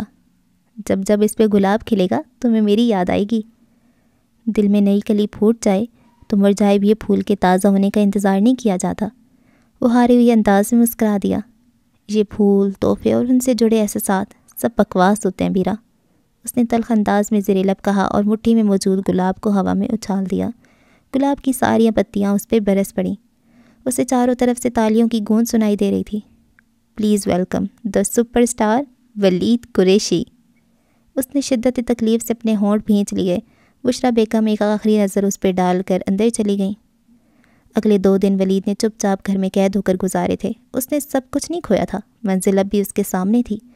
وہ جلد سے جلد اس سوگ زدہ کیفیت سے باہر آنا چاہتا تھا۔ وہ کھو دینے کا غم منانے والوں میں سے نہیں تھا، وہ آگے بڑھنے والوں میں سے تھا۔ اگلے دن ایوارڈز کی تقریب منعقد ہوئی۔ وہ اپنے ماضی کو بھول کر اپنے خوابوں کو سوچتا ہوا اس نتیجے پر پہنچ گیا تھا کہ وہ یہ موقع ہاتھ سے نہیں جانے دے گا۔ کامیابی اسے آواز دے کر پکار رہی تھی۔ وہ نام میں سر نہیں ہلانا چاہتا تھا۔ اسے بخوبی اندازہ تھا کہ اگر 3 شعبوں کے ایوارڈز اسے مل گئے تو وہ کہاں سے کہاں پہنچ جائے گا۔ وہ سپر اسٹار کی طرح تیار ہوا تھا۔ سفید اور کالے رنگ کا امتزاج اس کے لباس سمیت اس کی شخصیت کو 4 چاند لگا رہا تھا۔ اس نے چمکتی دمکتی دنیا میں پھر سے قدم رکھا تھا۔ ساری روشنیاں اس کی طرف دوڑی چلی آئی تھیں۔ انہی روشنیوں کی چمک میں اس کے دل کا اندھیرا کہیں دور چلا گیا تھا۔ وہ جیسے جیسے اپنے اور عبیرہ کے بارے میں سوچتا، اس کے چہرے کی مضبوطی واپس آتی جا رہی تھی۔ وہ بڑی شان سے سرخ قالین پہ چلتا ہوا ہال کے اندر چلا گیا، جہاں اس کی توقع سے بھی کہیں زیادہ لوگ اس کی آمد کے منتظر تھے۔ بیسٹ آف لک، روپی نے اس کے کندھے کو تھپتھپاتے ہوئے کہا۔ مجھے خوشی ہے کہ تم نے واپسی میں زیادہ دیر نہیں لگائی۔ وہ جواب میں ہلکا سا مسکراتا ہوا اسٹیج کے سامنے اپنی مخصوص نشست پہ بیٹھ گیا۔ تقریب شروع ہوئی۔ انڈسٹری کے ہر شعبے میں مختص بہترین لوگوں میں سے ایک کو ایوارڈ ملتا جا رہا تھا۔ ولید قریشی کو انتظار تھا تو emerging actor of the year کے ایوارڈ کا۔ جیسے وہ کیٹیگری اناؤنس ہوئی، اس کے دل کی دھڑکن تیز ہو گئی تھی۔ اس لمحے وہ اپنی ساری زندگی کو بھول چکا تھا۔ پھر جیسے ہی اس کے نام کا اعلان ہوا تو ہر طرف ایک شور بلند ہوا۔ ہال تالیوں سے گونجنے لگا۔ سارا منظر بالکل ویسا ہی تھا جیسے وہ خواب میں دیکھا کرتا تھا۔ وہ تالیوں کی گونج میں چلتا اسٹیج پہ چلا آیا، جہاں ملک کے ایک معروف سینئر اداکار نے اسے ایوارڈ سے نوازا تھا۔ کیسا لگ رہا ہے آپ کو یہ ایوارڈ جیت کر؟ تقریب کے میزبان نے اس سے سوال کیا تھا۔ اس نے چمکیلی نظریں ہاتھ میں پکڑے چاندی کی اس ٹرافی پر ڈالیں جس کے ٹاپ پر ہیرے کی طرح جگمگاتا ہوا ایک ستارہ اس کے خوابوں کو تعبیر بخش رہا تھا۔ میرے لیے میری زندگی کا سب سے قیمتی لمحہ یہی ہے۔ اس نے خوشی سے لب کھولے۔ ہال تالیوں سے گونجا تھا۔ سننے میں آیا کہ آپ نے انڈسٹری کو خیر آباد کہہ دیا، کیا یہ سچ ہے؟ میزبان نے اگلا سوال کیا۔ یہ وہ سوال تھا جو ہر کسی کے لب پر تھا۔ آج وہ سوال کا جواب دینے والا تھا۔ اس کے چاہنے والوں کی بے چینی ختم ہونے والی تھی۔ میں اس انڈسٹری کی بدولت ہی اس مقام تک پہنچا ہوں، تو اس انڈسٹری کو کیسے چھوڑ سکتا ہوں؟ یہ سب افواہیں ہیں، ان میں کوئی حقیقت نہیں۔ ہاں، کچھ روز آرام کی غرض سے میں نے میڈیا سے دوری اختیار ضرور کی تھی۔ ایسا کوئی فیصلہ کروں گا تو بھی سب سے پہلے اپنے مداحوں کو یہ خبر خود سناؤں گا۔ اس نے ٹرافی کو ہوا میں بلند کرتے ہوئے جواب دیا۔ اس کا جواب سن کر تالیوں کی گھنگھرٹ سے ہال پھر گونج اٹھا تھا۔ سوشل میڈیا پر آپ کی شادی کے حوالے سے جو چرچے ہیں اس کے بارے میں کیا خیال ہے؟ اگلا سوال ہوا تھا۔ حاضرین کے چہروں پہ تجسس امڑ آیا تھا۔ آپ نے ٹھیک کہا، اس نے ایک لمحے کا توقف کرتے ہوئے کہا۔ وہ محض چرچے ہیں۔ میں اپنی ذاتی زندگی کے حوالے سے ایسا کوئی بھی فیصلہ کروں گا تو اپنے مداحوں کو سب سے پہلے خبر دوں گا، کیونکہ ان لوگوں کی بدولت ہی میں آج یہاں چمکتے دمکتے ستاروں کے درمیان موجود ہوں۔ اس نے ہال میں دائیں بائیں نگاہیں پھیلاتے ہوئے جواب دیا۔ تو پھر اپنے انہی مداحوں کی کنفیوژن دور کرتے ہوئے آپ اس لڑکی کے حوالے سے کچھ بتانا چاہتے ہیں جسے آپ نے اس خاص انداز میں ٹی وی پر سالگرہ کی مبارکباد دی تھی؟ میزبان کا سوال سن کر اس کا چہرہ زرد پڑ گیا، جسے وہاں موجود روشنیوں کی چادر نے چھپا لیا تھا۔ یہ سوال ایسی تقاریب میں پوچھنے والے نہیں تھے، لیکن وہ میڈیا کے ہاتھ لگ گیا تو میزبان کو بھی موقع مل گیا اپنے ٹیلنٹ دکھانے کا۔ ایک گہری سانس لے کر اس نے جواب دینا شروع کیا۔ وہ لڑکی میری بہت بڑی فین تھی اور اپنی آخری سانسوں پر تھی، اس لیے میں چاہتا تھا کہ اسے یہ سالگرہ خاص لگے۔ وہ ماتھے پر شکنیں ڈال کر آنکھوں میں نفرت لیے احساس بھرے لہجے میں بول رہا تھا۔ آپ کا بہت بہت شکریہ ولید قریشی، خدا اس لڑکی کو صحت دے اور آپ کو مزید کامیابیوں سے نوازے۔ مجھے تو کامیابیاں ملتی ہی رہتی ہیں جب تک میرے فینس میرے کام کو پسند کرتے رہیں گے، لیکن وہ لڑکی اب کبھی صحت یاب نہیں ہو سکے گی۔ اس نے ہونٹ بھینچ کر توقف کیا، کیونکہ وہ مر چکی ہے۔ اس کی بات پر پورے حال میں جیسے سناٹا چھا گیا تھا۔ ہر کوئی ایک دوسرے کی طرف دیکھنے لگا اور پھر بھرپور تالیوں میں وہ اسٹیج سے اترا، جسے لگ بھگ 10 کیمروں نے اپنی آنکھوں میں قید کر لیا تھا۔ اس کے بعد بھی وہ مزید 2 مرتبہ اسٹیج پر آیا تھا۔ باقی کے 2 ایوارڈز میں بھی حسب توقع اسے ہی کامیابی ملی تھی، جن میں بیسٹ ڈرامہ رائٹر اور بیسٹ فلم ڈیبیو شامل تھے۔ کامیابی کی وجوہات بتاتے ہوئے شہاب پبلیکیشنز کا نام اس کی زبان پہ آتے آتے ٹھہر گیا۔ رات گئے تقریب ختم ہوئی تو پارٹی میں شرکت کی بجائے تھکے قدموں سے ایوارڈز کا بوجھ اٹھائے گھر میں داخل ہوا تھا، جہاں اس کی کامیابی منانے والا کوئی بھی نہیں تھا۔ تالیوں بھرے ہجوم سے نکل کر وہ تمسخر اڑاتی دیواروں سے جا ٹکرایا تھا۔ اس نے حسرت بھری ایک نگاہ اپنے موبائل فون پہ دوڑائی اور اپنے کمرے میں آ کر دھڑام سے بیڈ پہ گر کر چپ چاپ چھت کو گھورنے لگا۔ کچھ دیر یوں ہی گزر گئی، پھر اس نے بائیں طرف اپنے بغل میں دیکھا جہاں بیڈ پر اس نے وہ 3 ٹرافیاں رکھی تھیں۔ وہ اٹھا اور ٹرافیاں اٹھا کر سائڈ میز پہ رکھ دیں۔ سب کچھ پا لینے کے بعد بھی وہ خود کو ادھورا محسوس کر رہا تھا۔ بہت دیر تک سوچ رہا تھا کہ ایسا کیا ہے جس کے بغیر وہ ادھورا ہے۔ عبیرہ کے بارے میں سوچ کر بھی دیکھ لیا تھا اس نے، اس کے محسوسات میں کوئی تبدیلی نہیں آئی تھی۔ اسے یقین تھا کہ وہ واقعی مر گئی تھی اس کے لیے۔ لیٹے لیٹے اس کے دماغ میں اچانک ایک بات گھر کر گئی۔ کچھ بھولی ہوئی باتوں کا کسی اہم موقع پر اچانک یاد آ جانا کسی طاقتور حملے سے کم نہیں ہوتا۔ وہ نہ چاہتے ہوئے بھی اس بات میں کھو گیا تھا۔ کروٹ بدلنے پر بھی وہ بات ضد پہ اڑی رہی۔ ایک عرصہ پہلے ملنے والی ای میل کے الفاظ اس کا حصار کرنے لگے تھے۔ آپ سوچ رہے ہوں گے کہ میں نے تو یہ مقام محنت سے حاصل کیا، اپنے ہنر کے بل بوتے پر۔ کہیں نہ کہیں اسٹیٹس نے آپ کی چپ چاپ مدد ضرور کی ہوگی۔ کچھ خواب محض اس لیے مر جائیں گے کیونکہ انہیں دیکھنے والا کسی بڑے گھر کا نہیں تھا۔ یقین کیجئے ایسی کئی تحاریر میری امی کے جہیز کے صندوق میں پڑی پڑی خاموش ہو گئی ہیں۔ سوچتی ہوئے ایک مغرور مسکراہٹ اس کے چہرے کی زینت بن گئی۔ پاگل لڑکی تھی کوئی، دولت سے بھی بھلا کبھی شہرت ملی ہے یا دلوں میں گھر بنے۔ وہ اپنا سر چٹک کر رخ موڑ کر سیدھا لیٹ گیا۔ اس کی نگاہیں اب چھت پر تھیں۔ میری دولت تو میرے لفظوں میں تھی، میرا ہنر میری سفارش تھا، اور میرا چہرہ میری شخصیت بن چکا ہے، میری پہچان بن چکا ہے۔ وہ چمکدار نظروں سے چھت کو گھورتی ہوئے سوچ رہا تھا۔ میں نہیں جانتی کہ آپ اپنی ای میلز کی طرح میرا خط بھی پڑھیں گے یا نہیں۔ اچانک اس کی آنکھوں میں اس خط کی تحریر کسی فلم کی طرح چلنے لگی۔ میں صرف ایک مدد چاہتی ہوں، میں چاہتی ہوں کہ جو آپ کو بھیج رہی ہوں وہ ایک بار ضرور پڑھیں۔ آپ ہی کی طرح ایک احساس لکھنے والے کو آپ کی مدد کی ضرورت ہے۔ ان سینکڑوں صفحوں میں سے من پسند صفحہ نکال کر پڑھ لیں، اگر دل کو نہ لگے تو بے شک جواب مت دیں۔ وعدہ کریں کہ اگر ایک بھی لائن آپ کے دل کو چھو گئی تو آپ رابطہ کریں گے۔ وہ کافی دیر غیر ارادی طور پر کبھی ای میل اور کبھی خط پہ غور کرتا۔ وہ اس نتیجے پر پہنچ گیا تھا کہ ای میل اور خط بھیجنے والی لڑکی ایک ہی تھی۔ وہ تن سے مسکرا اٹھا۔ میری طرح احساس لکھا ہوتا تو مدد نہ مانگ رہی ہوتی۔ میں نے تو کسی سے مدد نہیں مانگی تھی، مجھے تو سب کچھ خود ہی ملا ہے۔ اس نے رخ موڑ کر ٹیبل پہ پڑی ٹرافیوں کو دیکھتی ہوئے سوچا اور آنکھیں بند کر لیں۔ ایک ایک لفظ دم گھٹنے سے مر رہا ہے۔ آپ کے اختیار میں ہے کہ ان مرتی ہوئی تحریروں کو آزادی دلائیں۔ اس نے ایک جھٹکے سے دوبارہ سے آنکھیں کھول دیں۔ یہ کہاں کا انصاف ہے؟ میری تحریروں کو اسٹیٹس اور امیر گھرانے سے جوڑ دیا اور اپنی تحریروں کو احساس سے جوڑ کر امی کے صندوق میں رکھ لیا۔ ایک طنزیہ مسکراہٹ نے اس کے چہرے پر دھاگ بٹھا دی۔ اس نے دوبارہ اپنی آنکھیں بند کر لیں، مگر بند آنکھوں میں بھی وہ ساری باتیں بلیک بورڈ پر سفید چاک کی طرح تحریر ہوتی چلی جا رہی تھیں۔ کروٹیں بدلنے پر بھی بلیک بورڈ مکمل بلیک نہیں ہو رہا تھا۔ وہ بے چینی کے عالم میں اٹھ کر بیٹھ گیا اور ایک گہری سانس لیتا ہوا وارڈروب کے پاس آیا۔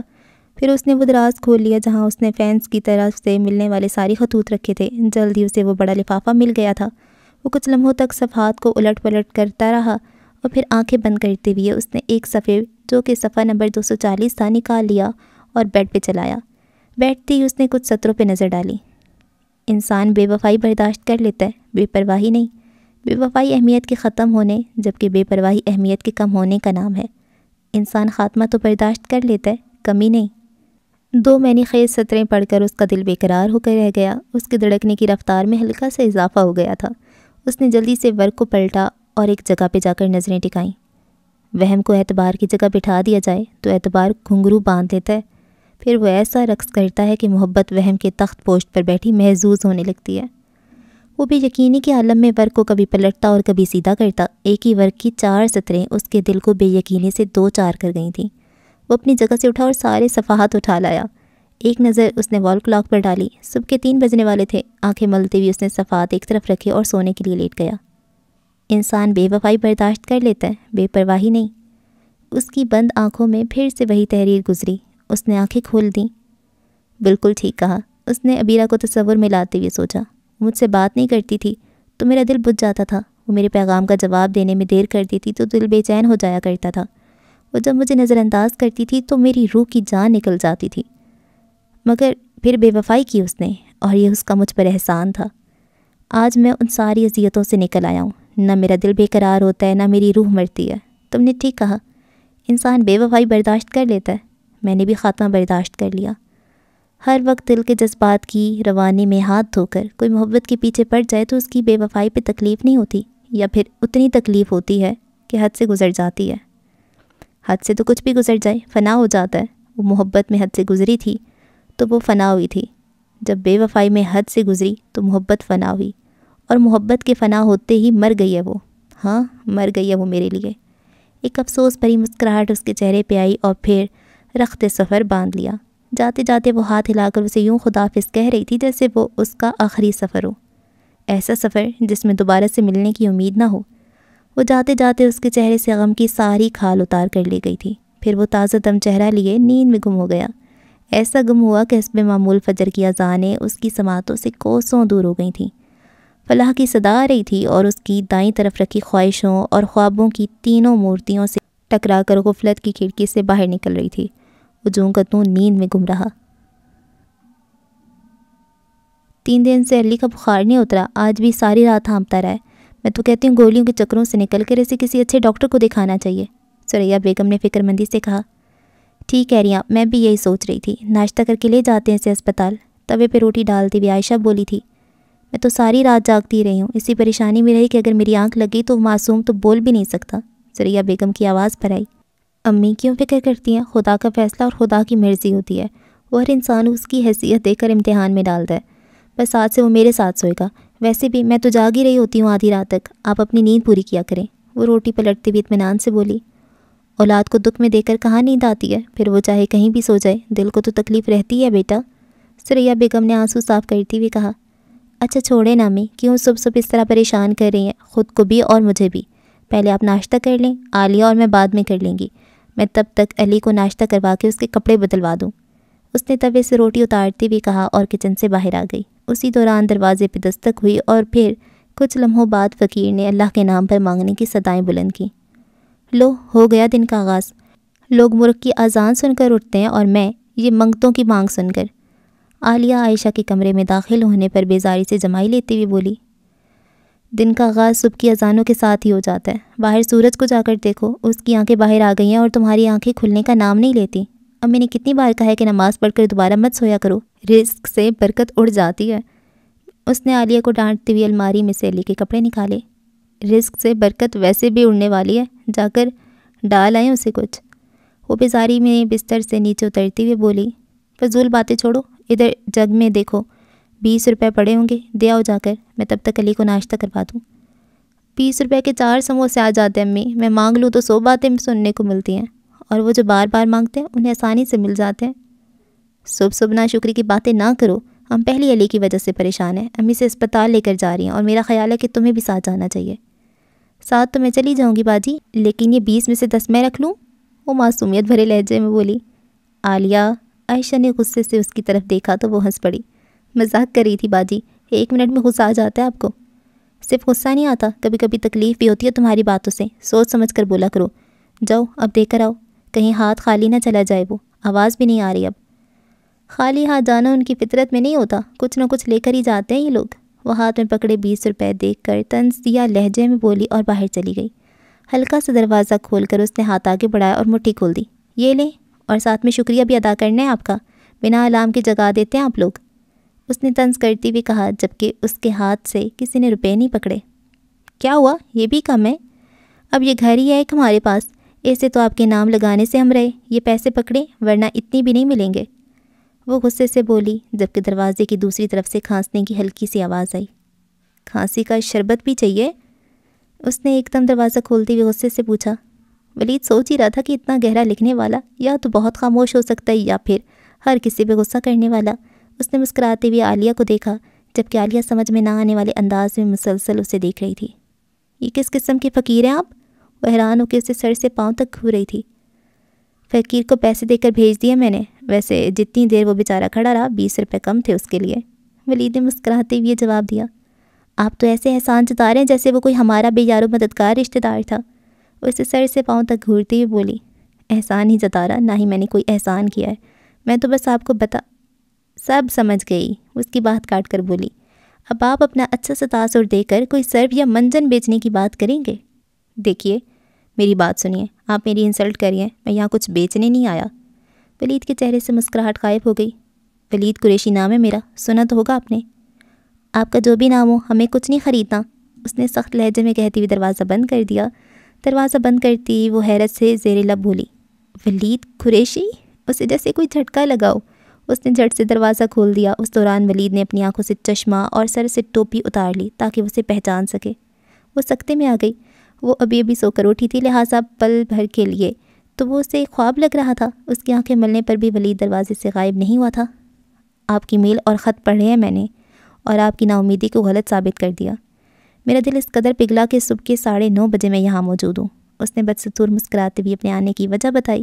اس نے ٹوپی اور چشمہ دوبارہ پہن لیا تھا۔ وہ نہیں چاہتا تھا کہ اسے پہچان کر لوگ اکٹھے ہو جائیں۔ عالیہ کو تو جیسے سانپ ہی سونگھ گیا۔ وہ ہکا بکا کھڑی تھی۔ ہیلو، تم ٹھیک تو ہو؟ اس نے عالیہ کو مسلسل گم سم پل کے جبکہ بغیر ساکت کھڑے دیکھ کر پوچھا۔ امی، باجی! وہ یکدم ہوش میں آنے پر چلاتی ہوئی اندر چلی گئی۔ ولید کو اس نے کوئی جواب نہیں دیا۔ وہ حیران کھڑا اسے جاتا ہوا دیکھ رہا تھا۔ کیا ہو گیا؟ کیوں اس طرح ہکلائی ہوئی ہو؟ عائشہ نے علی کے کپڑوں پر استری پھیرتے ہوئے پوچھا۔ باجی وہ دروازے پر، وہ بکلائی ہوئی انداز میں انگلی کا اشارہ کرتی ہوئی بولی۔ لگتا ہے فقیر کی جگہ سانپ دیکھ لیا تم نے، کیوں اس قدر گھبرائی ہوئی ہو؟ عائشہ نے اس کی طرف دیکھتے ہوئے پوچھا۔ باجی وہ سانپ قریشی، میرا مطلب وہاں دروازے پر، وہ مشکل بولی۔ ولید قریشی؟ عائشہ نے حیران ہوتے ہوئے پہلے اس کی طرف دیکھا اور پھر کمرے سے باہر آ کر دروازے کی طرف۔ علی کو ناشتہ کرا دیا؟ ثریا بیگم اچانک کچن سے نمودار ہوئیں اور دونوں کو دروازے کی طرف گھورتا دیکھ کر انہیں گھورنے لگی۔ اسی دوران دروازے پہ دستک ہوئی۔ دستک دے کر ولید کھلے دروازے کے سامنے آ گیا۔ کون ہے یہ لڑکا؟ امی نے ولید کی طرف دیکھتے ہوئے ان دونوں سے پوچھا، جبکہ وہ دونوں ایک دوسرے کو دیکھ کر خاموش ہی رہیں۔ ثریا بیگم کے چہرے پر بھی ایک کشمکش ابھر آئی۔ کچھ بولو بھی، میرا دل بیٹھا جا رہا ہے۔ کون ہے یہ لڑکا؟ ان کے لہجے میں تشویش تھی۔ ان دونوں کو مسلسل خاموش دیکھ کر ولید آگے بڑھا اور خود ہی اپنا تعارف کرانے لگا۔ ولید قریشی نام ہے میرا، ہو سکتا ہے کہیں سنا ہو آپ نے؟ وہ مسکرایا اور دوبارہ سے ٹوپی اور چشمہ اتار دیا۔ امی نے حیرت سے عائشہ اور عالیہ کی طرف دیکھا۔ مجھے لگتا ہے کہ میں غلط وقت پر آ گیا ہوں۔ ان تینوں کو خاموش پا کر اس نے شرمساری سے سر کھجایا۔ بالآخر عائشہ کی زبان میں حرکت آئی۔ وہ 2 قدم آگے بڑھی۔ غلط وقت پر نہیں، شاید غلط جگہ پر آئے آپ، اس نے ہمت کرتے ہوئے کہہ دیا۔ اس کا لہجہ قدرے سخت تھا۔ ولید کے چہرے پر ایک شکن ابھری، مگر عالیہ اس سے پہلے بول پڑی۔ اس نے آگے بڑھ کر عائشہ کا ہاتھ پکڑ کر جھٹکا تھا۔ کیا کر رہی ہیں باجی؟ وہ بالکل ٹھیک جگہ پر آئے ہیں۔ ولید نے اس بات میں سر ہلایا جیسے اسے معاملہ سمجھ میں آ گیا ہو۔ ایڈریس تو یہی لکھا ہوا تھا خط میں۔ وہ گھر میں چاروں طرف نگاہ دوڑاتے ہوئے بولا۔ خط؟ ثریا بیگم اور عائشہ نے یک زبان ہو کر حیرت سے دہرایا۔ عالیہ نے چوروں کی طرح نظریں دائیں بائیں دہرائیں۔ ولید سوالیہ نظروں سے ان تینوں کی طرف دیکھ رہا تھا۔ وہ خط میں نے لکھا تھا، عالیہ نے ہچکچاتے ہوئے بتایا۔ عائشہ کے ساتھ ساتھ ثریا بیگم کا چہرہ بھی سرخ پڑ گیا۔ وہ دونوں الجھی ہوئی نظروں سے عالیہ کو دیکھ رہی تھیں۔ ولید نے کشمکش سے شانے اچکائے تو عالیہ کو جیسے ہوش آیا۔ آپ کھڑے کیوں ہیں؟ پلیز بیٹھیے۔ اس نے برآمدے سے کرسی اٹھا کر صحن میں رکھ دی۔ اس دوران وہ ڈری ہوئی نظروں سے امی کی طرف دیکھ رہی تھی۔ بہت شکریہ، میں آپ لوگوں کا زیادہ وقت نہیں لوں گا۔ اس نے 2 قدم مزید آگے کو بڑھائے۔ کم یا زیادہ کی بات بعد میں کیجیے گا، پہلے یہ بتائیں کہ آپ کو وقت چاہیے کیوں؟ عائشہ نے امی کے چہرے کی تاثرات پڑھتے ہوئے ولید سے پوچھا۔ وہ عزیمت کا شکار ہوا۔ ایک شکن اس کی پیشانی پر پھیل گئی۔ اس نے عالیہ کی طرف دیکھا۔ جس مقصد کے تحت مجھے خط لکھا گیا تھا اسی مقصد کے تحت آیا ہوں۔ مجھے آپ کی تحریر بہت پسند آئی۔ آپ کے الفاظ کا چناؤ بہت باکمال ہے۔ وہ ستائشی لہجے میں بولا۔ عائشہ کو بات جیسے کچھ سمجھ آئی ہو۔ اس نے عالیہ کو کنکیوں سے گھورا۔ وہ ولید کی طرف دیکھ کر سہمی ہوئی بولی۔ خط میں نے لکھا تھا، مگر وہ تحریر تو باجی نے لکھی تھی۔ اس نے اب ایک نظر عائشہ کو دیکھا تھا۔ ولید نے بھی اس کی نگاہوں کا تعاقب کرتے ہوئے عائشہ کی طرف دیکھا۔ ثریا بیگم شدید کشمکش کا شکار تھیں۔ خط، کہانی، تحریر، کیا چکر ہے یہ سب؟ انہوں نے تشویش سے پوچھا۔ کوئی چکر نہیں امی، سیدھا سا مطلب ہے۔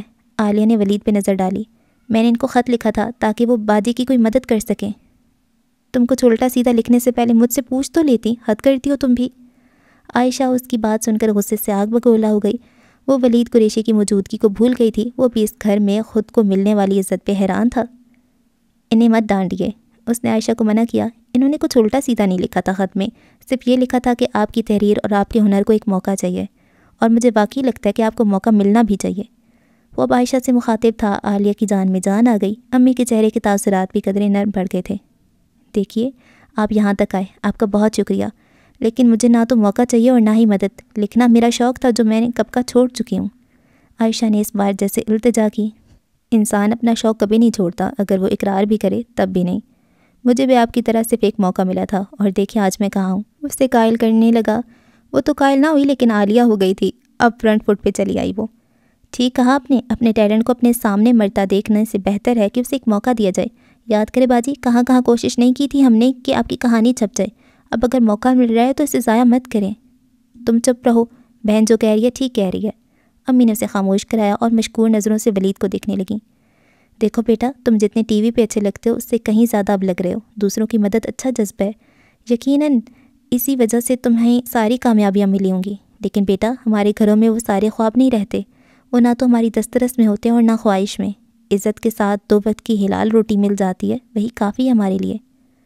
آنٹی، میں آپ کی بات سمجھ رہا ہوں، لیکن میں صرف اتنا کہوں گا کہ آپ کی بیٹی میں بہت زیادہ ٹیلنٹ ہے۔ وہ بنا پردے پہ آئے اپنے لیے اور اس گھر کے لیے بہت کچھ کر سکتی ہے، اور اس بات میں کوئی حرج بھی نہیں ہے۔ آپ انہیں ایک موقع دیں۔ میں نے آپ سے پہلے بھی کہا ہے کہ مجھے موقع نہیں چاہیے، میں نے لکھنا چھوڑ دیا ہے، میں دوبارہ سے اپنے معیار پہ پوری نہیں اتر پاؤں گی۔ اس نے اپنا لہجہ اور نظریں جھکائیں۔ آپ سے کہتی ہوئے اچھا تو نہیں لگ رہا، لیکن آپ پلیز یہاں سے چلے جائیں، اگر کسی نے آپ کو یہاں دیکھ لیا تو ہم واقعی پردے پر آ جائیں گے۔ وہ مجبور لہجے میں درخواست کر رہی تھی۔ عالیہ منہ بنائے کھڑی تھی۔ ولید تکلیف سے مسکرایا تھا۔ میں آپ کی بات نہیں سمجھا۔ میرا مطلب ہے کہ آپ کو اگر کسی نے ہمارے گھر میں دیکھ لیا تو لوگ طرح طرح کی باتیں کریں گے، لہٰذا آپ یہاں سے چلے جائیں۔ عائشہ نے سخت دلی سے جواب دیا۔ اوکے، اس نے گہری سانس لے کر کہا، جیسے آپ لوگوں کی مرضی، میں تو مدد کرنے آیا تھا، اور ہاں اگر آپ لوگ برا نہ مانیں تو ایک سوال پوچھ سکتا ہوں۔ اس نے اٹھتے ہوئے قدم وہیں روک کر پوچھا۔ کیسا سوال؟ ثریا بیگم نے پوچھا۔ میرے یہاں آنے سے لوگ کیوں طرح طرح کی باتیں کریں گے؟ کیا میں کوئی ڈاکو ہوں یا بدنام زمانہ کوئی کرمنل؟ اس کے لہجے میں تکلیف تھی۔ فلموں اور ڈراموں میں کام کرتے ہیں آپ، اور ان چھوٹے گھروں میں اچھا نہیں سمجھا جاتا ایسے کام کو۔ آپ کو لوگ یہاں دیکھیں گے تو سوال کریں گے، کیونکہ اس گھر میں ہم 3 عورتیں ہی ہیں۔ باپ کا سایہ تو سروں پہ ہے نہیں، بس ایک چھوٹا سا بھائی ہے جو نہ بول سکتا ہے نہ سن سکتا ہے، وہ بھی اندر بیمار پڑا ہے۔ عائشہ دل کی مرضی کے خلاف بولتی چلی جا رہی تھی۔ اسی کو اسپتال لے کر جانے لگے تھے کہ آپ آ گئے۔ ولید نے اس بات میں سر ہلایا، لیکن اس کی تکلیف ابھی کم نہیں ہوئی تھی۔ میں آپ کی بات سمجھ گیا ہوں، اس لیے یہاں دوبارہ نہیں آؤں گا، لیکن اگر آپ آس پاس نگاہ دوڑائیں تو یہاں ہر گھر کی چھت پر اینٹینا موجود ہے۔ اگر اینٹینا ہے تو ٹی وی بھی ہوگا، ٹی وی ہوگا تو فلمیں اور ڈرامے بھی چلتے ہوں گے، اور ہاں، ابھی آپ نے کہا کہ میں فلموں اور ڈراموں میں کام کرتا ہوں، آپ کو یہ بات کہاں سے پتہ چلی؟ وہ ان تینوں کو گھور رہا تھا۔ ڈرامے دیکھنا اور ان میں کام کرنا ایک ہی بات نہیں ہے، عائشہ نے فٹ سے جواب دیا۔ بات تو ایک ہی ہے، بس آپ ماننے کی پوزیشن میں نہیں ہیں، لہٰذا میں بات کو نہیں بڑھاؤں گا۔ اس نے باری باری ان تینوں کو دیکھا، ان کی لاجواب سی نظریں جھک گئیں۔ آپ کے وقت کا بہت بہت شکریہ، اور اگر برا نہ مانیں تو آپ کے بیٹے کے لیے میری گاڑی حاضر ہے، میں اسے اسپتال چھوڑ دوں گا۔ اس نے احساس سے آفر کی۔ اس کی ضرورت نہیں، ہم چلے جائیں گے، عائشہ نے دھیمے لہجے میں جواب دیا۔ وہ کندھے اچکاتا ہوا گھر سے باہر آ گیا تھا۔ اس نے مڑ کر ایک نظر اس گھر پہ ڈالی۔ ایسا پہلے ہی بار ہوا تھا کہ وہ بنا توجہ ملے کہیں سے لوٹ رہا تھا۔ ایک عجیب کیفیت سے دو چار تھا، ٹکرائے جانے کی سی کیفیت، یا پھر سونے سے مٹی بن جانے کی سی کیفیت۔ وہ بنا چشمہ لگائے اور ٹوپی پہنے گلی میں داخل ہو گیا۔ کچھ ہی دیر بعد فضا میں ایک جوشیلی آواز بلند ہوئی، ولید قریشی۔ دیکھتے ہی دیکھتے گلی میں ایک ہجوم اکٹھا ہو گیا۔ سارے کے سارے موبائل فونز اس کی طرف بڑھ رہے تھے۔ لوگ ایک دوسرے کو دھکے دے کر اس کی تصاویر بنا رہے تھے۔ وہ سارا شور عائشہ، ثریا بیگم اور عالیہ کے کانوں میں سکتہ گھول رہا تھا۔ وہ تینوں ایک دوسرے کی طرف دیکھے بغیر دروازے پہ چلی آئیں۔ لوگوں میں گھرا ہوا ولید ان کی نظروں سے اوجھل ہوا تھا۔ عالیہ کو ابھی تک اس کے لوٹنے پہ افسوس ہو رہا تھا۔ اس نے امی اور عائشہ کی طرف پرشکوہ نظروں سے دیکھا۔ دیکھ لیں آپ دونوں بھی، لوگ کس طرح اس پر انگلی اٹھا رہے ہیں۔ کچھ فون کا کیمرہ آن کر کے اس پہ انگلی اٹھا رہے ہیں، اور کچھ کے سوالوں کا جواب وہ ان کے کپڑوں پہ لکھ رہا ہے۔ اتنے بڑے ہجوم میں دیکھ لیں وہ کیسے سنگسار ہو رہا ہے۔ وہ تنسن کہتی ہوئے دروازہ بند کر کے صحن کی طرف مڑ گئی۔ ثریا بیگم اور عائشہ بھی ایک دوسرے کو دیکھتی ہوئی اندر چلی آئیں۔ شکر اب سے یہاں سے نکلتے ہوئے نہیں دیکھا کسی نے، ورنہ محلے والے پتہ نہیں کیا سوچتے ہمارے بارے میں، ثریا بیگم نے طمانینت سے کہا، اور صحن میں ولید کے لیے رکھی گئی کرسی پہ بیٹھ گئیں۔ انہوں نے سکھ کا سانس لیا۔ عالیہ سے سکھ برداشت نہیں ہوا۔ معاف کیجیے گا امی، آپ کے نام نہاد محلے والوں میں منافقت کوٹ کوٹ کر بھری ہے۔ یہ جن سے آپ ڈر رہی ہیں نا، دیکھ لیجیے گا انہی میں سے کل کوئی آ کر آپ کو بڑے فخر سے ولید کے ساتھ بنی ہوئی اپنی یا اپنے کسی بچے کی تصویر دکھائے گا۔ دیکھو بیٹا، محلے والوں سے مجھے کچھ نہیں لینا دینا، مجھے اپنی چار دیواری دیکھنی ہے۔ ایک اکیلی عورت ہوں میں، 2 جوان بیٹیوں کی ماں ہوں، اوپر سے گھر میں کوئی مرد نہیں ہے۔ میں نہیں چاہتی کہ کل کو کوئی اس گھر کی طرف انگلی اٹھائے۔ امی نے سخت لہجے میں کہا تو عالیہ واپس ان کی طرف مڑی۔ کون انگلی اٹھائے گا امی؟ یہ محلے والے، دیکھا نہیں آپ نے؟ چند منٹوں میں یہی نام نہاد محلہ اس نے پوری گلی میں سمیٹ دیا۔ لوگ اس پر ایسے ٹوٹ پڑے ہیں جیسے ان کو کوئی قارون کا خزانہ مل گیا ہو۔ وہ طنز چاڑ کر اپنا دل ہلکا کر رہی تھی۔ عالیہ بس کرو، بحث کرنے کا کوئی فائدہ نہیں، تمہیں امی کی بات نہ پہلے کبھی سمجھ میں آئی ہے نہ اب آئے گی۔ عائشہ نے اسے ڈانٹا۔ وہ اپنی دنیا کا بادشاہ ہوگا، پھر بھی خود چل کر اور حلیہ بدل کر آیا تھا ہماری مدد کرنے۔ اس نے تو ہماری عزت کا لحاظ رکھا اور آپ نے اسے یوں جانے کا کہہ دیا کہ جاؤ بابا معاف کرو، جیسے وہ کچھ مانگنے آیا ہو۔ اس بحث کو یہیں چھوڑ دو تم دونوں۔ امی کو ان کی بحث روکنے کے لیے بولنا ہی پڑا۔ ظالنے والا چلا گیا، بات ختم، تم ناشتہ کر کے کپڑے بدل لو، علی کو ہسپتال لے کر جانا ہے۔ علی کو تو ہسپتال لے ہی جائیں گے امی، آپ ان سے کہیں کہ نگینہ خالہ کی تینوں سوٹ کل تک مکمل کر لیں، ورنہ ہمیشہ کی طرح باتیں سننے کو ملیں گی انہیں۔ وہ عائشہ کو کنکھیوں سے دیکھتے ہوئے امی سے مخاطب ہوئی۔ تمہیں فکر کرنے کی ضرورت نہیں ہے، میرا کام ہے، میں کر لوں گی۔ ہاں فکر کی تو بات ہی نہیں ہے، رات بھر جاگیں گی، سارا دن بھی لگی رہیں گی، کام تو ہو ہی جائے گا آپ کا۔ عالیہ نے طنزیہ لہجے میں کہا، خود کو سلائی مشین سے باہر آنے کا موقع مت دیجیے گا۔ بس کرو بیٹا، کیوں بات بڑھا رہی ہو، ختم کرو قصے کو۔ امی کیا آپ بھی چاہتی ہیں کہ باجی ساری عمر سلائی کرتی رہیں؟ ارے بیٹا میں کیا، وہ تو خود بھی نہیں چاہتی، اور پھر ساری عمر تو وہ نہیں کرے گی یہ کام، کل کو شادی ہوگی، اپنے گھر چلی جائے گی۔ اگر یوں ہی خود کو ہلکان کرتی رہیں گی، رات بھر جاگتی رہیں گی تو شادی کبھی نہیں ہوگی ان کی۔ عالیہ نے سخت نظروں سے عائشہ کی طرف دیکھتے ہوئے کہا، اللہ نہ کرے کیسی عجیب باتیں نکال رہی ہو منہ سے۔ امی نے اسے ڈانٹا۔ بات عجیب ہوگی لیکن بات تو بات ہے، ان کی آنکھوں کے گرد ہلکے دیکھے ہیں آپ نے، اپنی عمر سے بڑی دکھنے لگی ہیں۔ کون پسند کر کے جائے گا اس حالت میں ان کو؟ پھر اگلی بار تو آپ کی اور کوئی بیٹی بھی نہیں ہوگی جو رشتے والوں کو پسند آ جائے گی اور آپ کا بوجھ ہلکا ہو جائے گا۔ وہ حسب عادت بولتی گئی۔ عائشہ نے نظریں تو چکا لی مگر وہ خاموش نہیں رہی۔ کسی نامحرم کی مدد لینے سے تو بہتر ہے کہ جیسا بھی ہے میں یہی کام کرتی رہوں۔ نامحرم؟ عالیہ حیران ہوئی۔ جب ڈراموں میں اسے دیکھتی ہیں تو کیا تب وہ محرم ہوتا ہے آپ کے لیے؟ اور امی آپ بھی ڈرامہ دیکھ کر تو بہت تعریف کیا کرتی ہیں، آج وہ گھر آیا تو آپ کو اپنی عزت کم ہوتی محسوس ہوئی؟ مجھے تو یہ سوچ کر شرم آ رہی ہے کہ وہ ہمارے بارے میں کیا سوچتا ہوا جا رہا ہوگا کہ کتنے کم ظرف لوگ ہیں ہم۔ وہ اپنے آپ سے باہر ہو رہی تھی۔ ایسی بھی کیا کم ظرفی دکھا دی ہم نے، صرف اس کی مدد لینے سے انکار کر دیا، اس کی شان میں کوئی گستاخی نہیں کی۔ عائشہ نے غصے سے جواب دیا، انکار کا یہ کوئی مہذب طریقہ نہیں ہوتا کہ کسی کو کھڑے کھڑے گھر سے نکال دو۔ اور امی آپ کی وہ روایت کدھر گئی کہ اس گھر میں کوئی آنے والا سوکھے منہ واپس نہیں جاتا؟ کبھی کوئی خالی ہاتھ نہیں لوٹا اس سے پہلے؟ خالی ہاتھ؟ تم شاید بھول رہی ہو عالیہ کہ وہ لینے نہیں دینے آیا تھا۔ عائشہ نے فوراً جواب دیا، تو کیا اگر کوئی چل کر کچھ دینے آئے تو اسے دہلیز سے یوں موڑ دیتے ہیں؟ وہ کوئی منجن بیچنے تو نہیں آیا تھا۔ عائشہ کچھ لاجواب سی ہوئی تھی، اس نے موضوع بدلنا چاہا۔ ان سوالوں کا کوئی فائدہ نہیں، فضول باتوں میں دماغ چلانے سے بہتر ہے کہ کوئی کام سیکھ لو۔ تمہیں ان باتوں کی سمجھ نہیں آئے گی، تمہیں بس بولنے کا شوق ہے۔ کن باتوں کی سمجھ نہیں آتی مجھے، بتائیں ذرا آپ؟ وہ الجھ رہی تھی۔ بتانے پر کہاں سمجھ آئے گی تمہیں، تم ایک کام کرو، ولید قریشی کو دوبارہ بلاؤ، اسے کہنا کہ وہ چھپ کر نہ آئے، سب کے سامنے آئے۔ ہاں تو اس سے کیا ہوگا، وہ تو آ جائے گا۔ عالیہ نے شانے اچکائے۔ کچھ خاص نہیں ہوگا، بس اگلے دن رمیز کے گھر والے منگنی کی انگوٹھی مار جائیں گے ہمارے منہ پر، ڈھونڈ لینا پھر خود ہی کوئی اچھا رشتہ۔ عائشہ نے ایک ایک لفظ پہ زور دیتی ہوئی کہا اور اندر چلی گئی۔ عالیہ ہکا بکا اسے بس جاتا ہوا دیکھتی رہ گئی۔ وہ امی کی طرف متوجہ ہوئی۔ یہ کیا کہہ کر گئی ہیں باجی؟ اس کے لہجے میں خدشہ تھا۔ کہہ کر نہیں، سمجھا کر گئی ہے تمہیں، اور یہی حقیقت ہے اس معاشرے کی، یہی وہ وجہ جو اس نے ولید سے جانے کو کہا۔ وہ کرسی سے اٹھتے ہوئے بولی، تمہیں جب سمجھ آ جائے تو آ کر ناشتہ کر لینا، علی کو لے کر جانا ہے۔ ثریا بیگم نے عائشہ کی کہی ہوئی باتوں کی تائید کی اور اندر چلی گئیں، جبکہ وہ دم بخود کھڑی انگلی میں پہنی ہوئی انگوٹھی کو بار بار اتار کر پہن رہی تھی۔ وہ عائشہ کی بات کو سوچ رہی تھی۔ کچھ لمحوں بعد وہ تلخ حقیقت اسے کسی حد تک جائز لگنے لگی۔ کچھ دیر بعد وہ اور ثریا بیگم علی کو ہسپتال لے گئیں۔ عائشہ نے پورے گھر کی صفائی کے بعد تخت پوشت پہ سلائی کا مورچہ سنبھال لیا۔ ایک کینچی وہ کپڑوں پہ چلا رہی تھی جبکہ ایک کینچی اس کی سوچوں پہ چل رہی تھی۔ پھر عالیہ کی بات اس کے کانوں میں گونجی، ان کی آنکھوں کے گرد ہلکے دیکھے آپ نے، اپنی عمر سے بڑی لگنے لگی ہیں۔ اس نے انتہائی دکھ سے اپنی انگلی کے پور سے باری باری دونوں آنکھوں کے نچلے حصے کو چھوا تھا۔ اچھا جی، یہ ہو گئی ایپیسوڈ 12 ہے نا، تو یہ یہاں پر اسٹاپ لگاتے ہیں اس کو۔ اور میرا بھی دل کر رہا ہے میں بھی اپنی انگلی کی پور سے اپنی آنکھ کو چھوؤں۔ یار آپ لوگوں کے لیے ناولس پڑھ پڑھ کے میرے بھی ہلکے ہلکے ہلکے آ رہے ہیں، سچ میں آ رہے ہیں یار۔ میں تھوڑی ان کی کیئر کرتی ہوں اور تھوڑا کم لیپ ٹاپ یوز کرتی ہوں۔ خیر جی، بات کر لیتے ہیں ڈرامے کے بارے میں، یار سوری اس کے بارے میں، ناول کے بارے میں۔ یہ پتہ کیا ایسا لگتا ہے یہ آنکھوں کے سامنے سب کچھ ہو رہا ہے۔ اور ایک ہوتی ہے نا، میں بچپن سے بڑی موویز دیکھنے کی عادی تھی، میرے لیے مووی بڑی ضروری تھی، ڈراماز چائنیز کورین جو بھی ہو جائے میں دیکھتی تھی۔ تو اب کیا ہوا ہے، میں ناولس پڑھنے لگی ہوں، تو میں سوچ رہی تھی کہ میں نے کیوں وہ سب چھوڑ دیا ہے. وہ اس لیے چھوڑ دیا کیونکہ وہ جو میری ایک ہوتی تھی نا ضرورت کچھ انٹرٹینمنٹ دیکھنے کی، وہ میری ناولس سے پوری ہو رہی ہے. اتنے عمدہ عمدہ ناولس ہوتے ہیں کہ آپ کو پھر وہ موویز اور ڈرامے سب بیکار لگنے لگ جاتے ہیں. یہ ناولس کی دنیا ہی الگ ہے یار. اچھا تو بات کر لیتے ہیں یار، یہ کیا نام تھا، بشرا بیگم. بشرا بیگم کو کوئی الٹا لٹکا کے اتنا مارے 4 اور گنے 1. قسم سے اتنی بری ہے. گندی ماں، گندی خالہ، گندی بیوی، وہ سب کچھ گندی ہے. وہ گندا انسان ہے. اتنی گندی عورت ہے، اتنی بری عورت ہے، اتنی بری.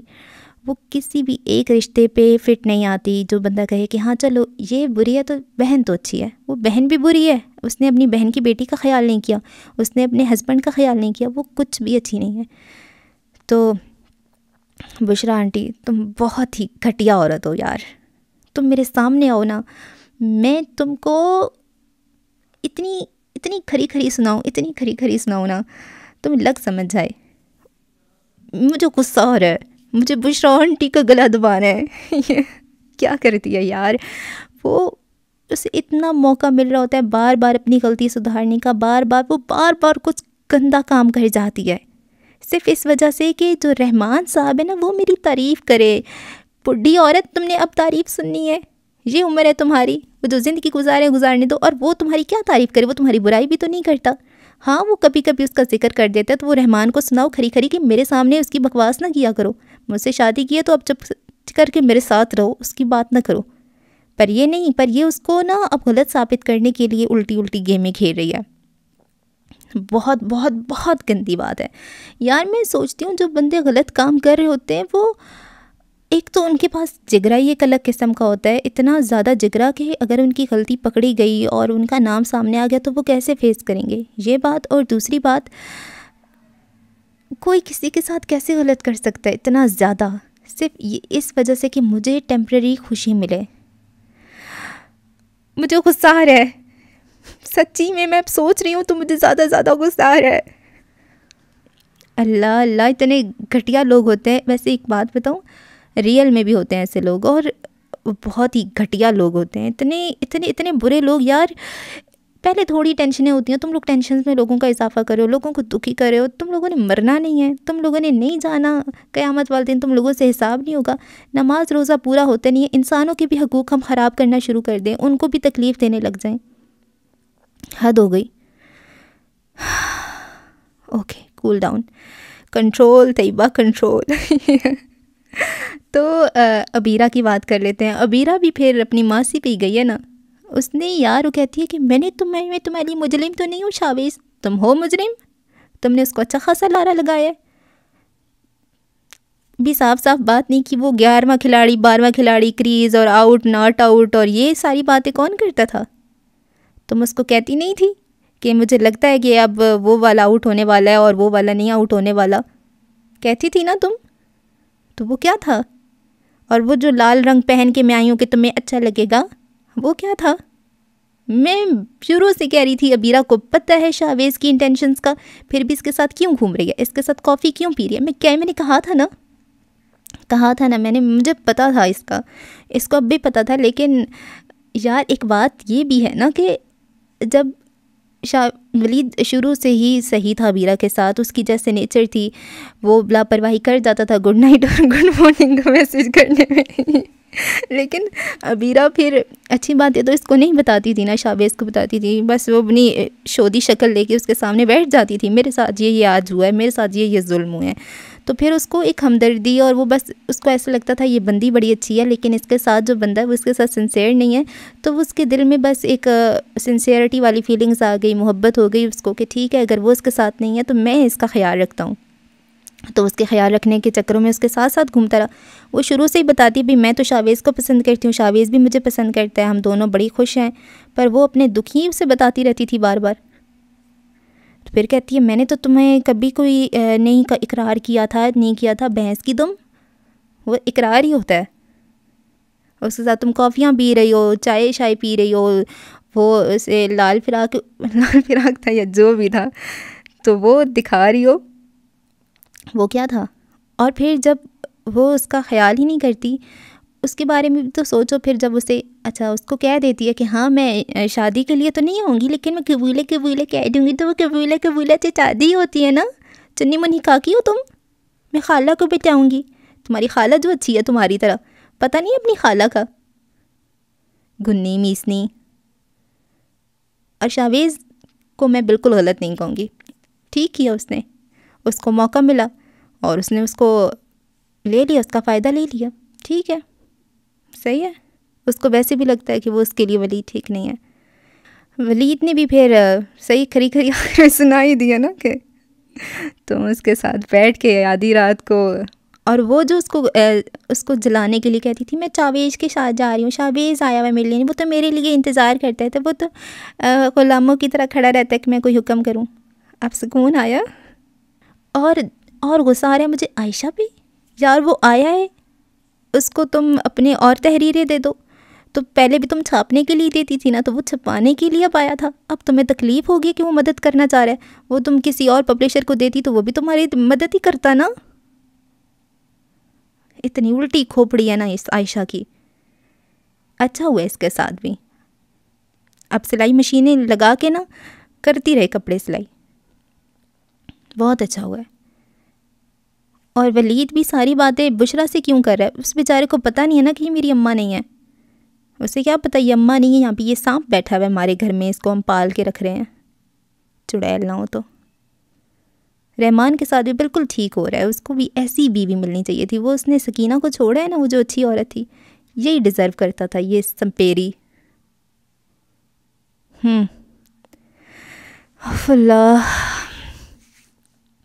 چلیں جی, دعا میں یاد رکھیں مجھے, اور ان سب کو نا ان کی کیے کی سزا ملے گی, اور ملے گی, ضرور ملے گی. پریزنٹ دیکھ رہے ہیں نا, شاویز کو مل جائے گی نا بیرا, وہ بھی ٹھنڈا ہو جائے گا. اسے پتہ چلے گا نا یہ کیسی سائیکو عورت ہے, اسے بھی سکون مل جائے گا.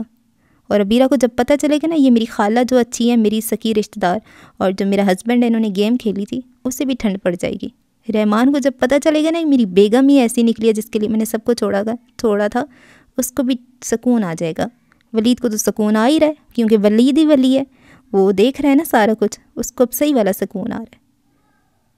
عائشہ کو بھی سکون آ رہا ہے, سب کو صحیح سکون آ رہے ہیں. بڑا اچھا ہوا مجھے یہ پریزنٹ پتہ چل گیا نا, میرا دل ٹھنڈا ہو گیا. اچھا ہے, مرتے رہو سارے. اللہ حافظ.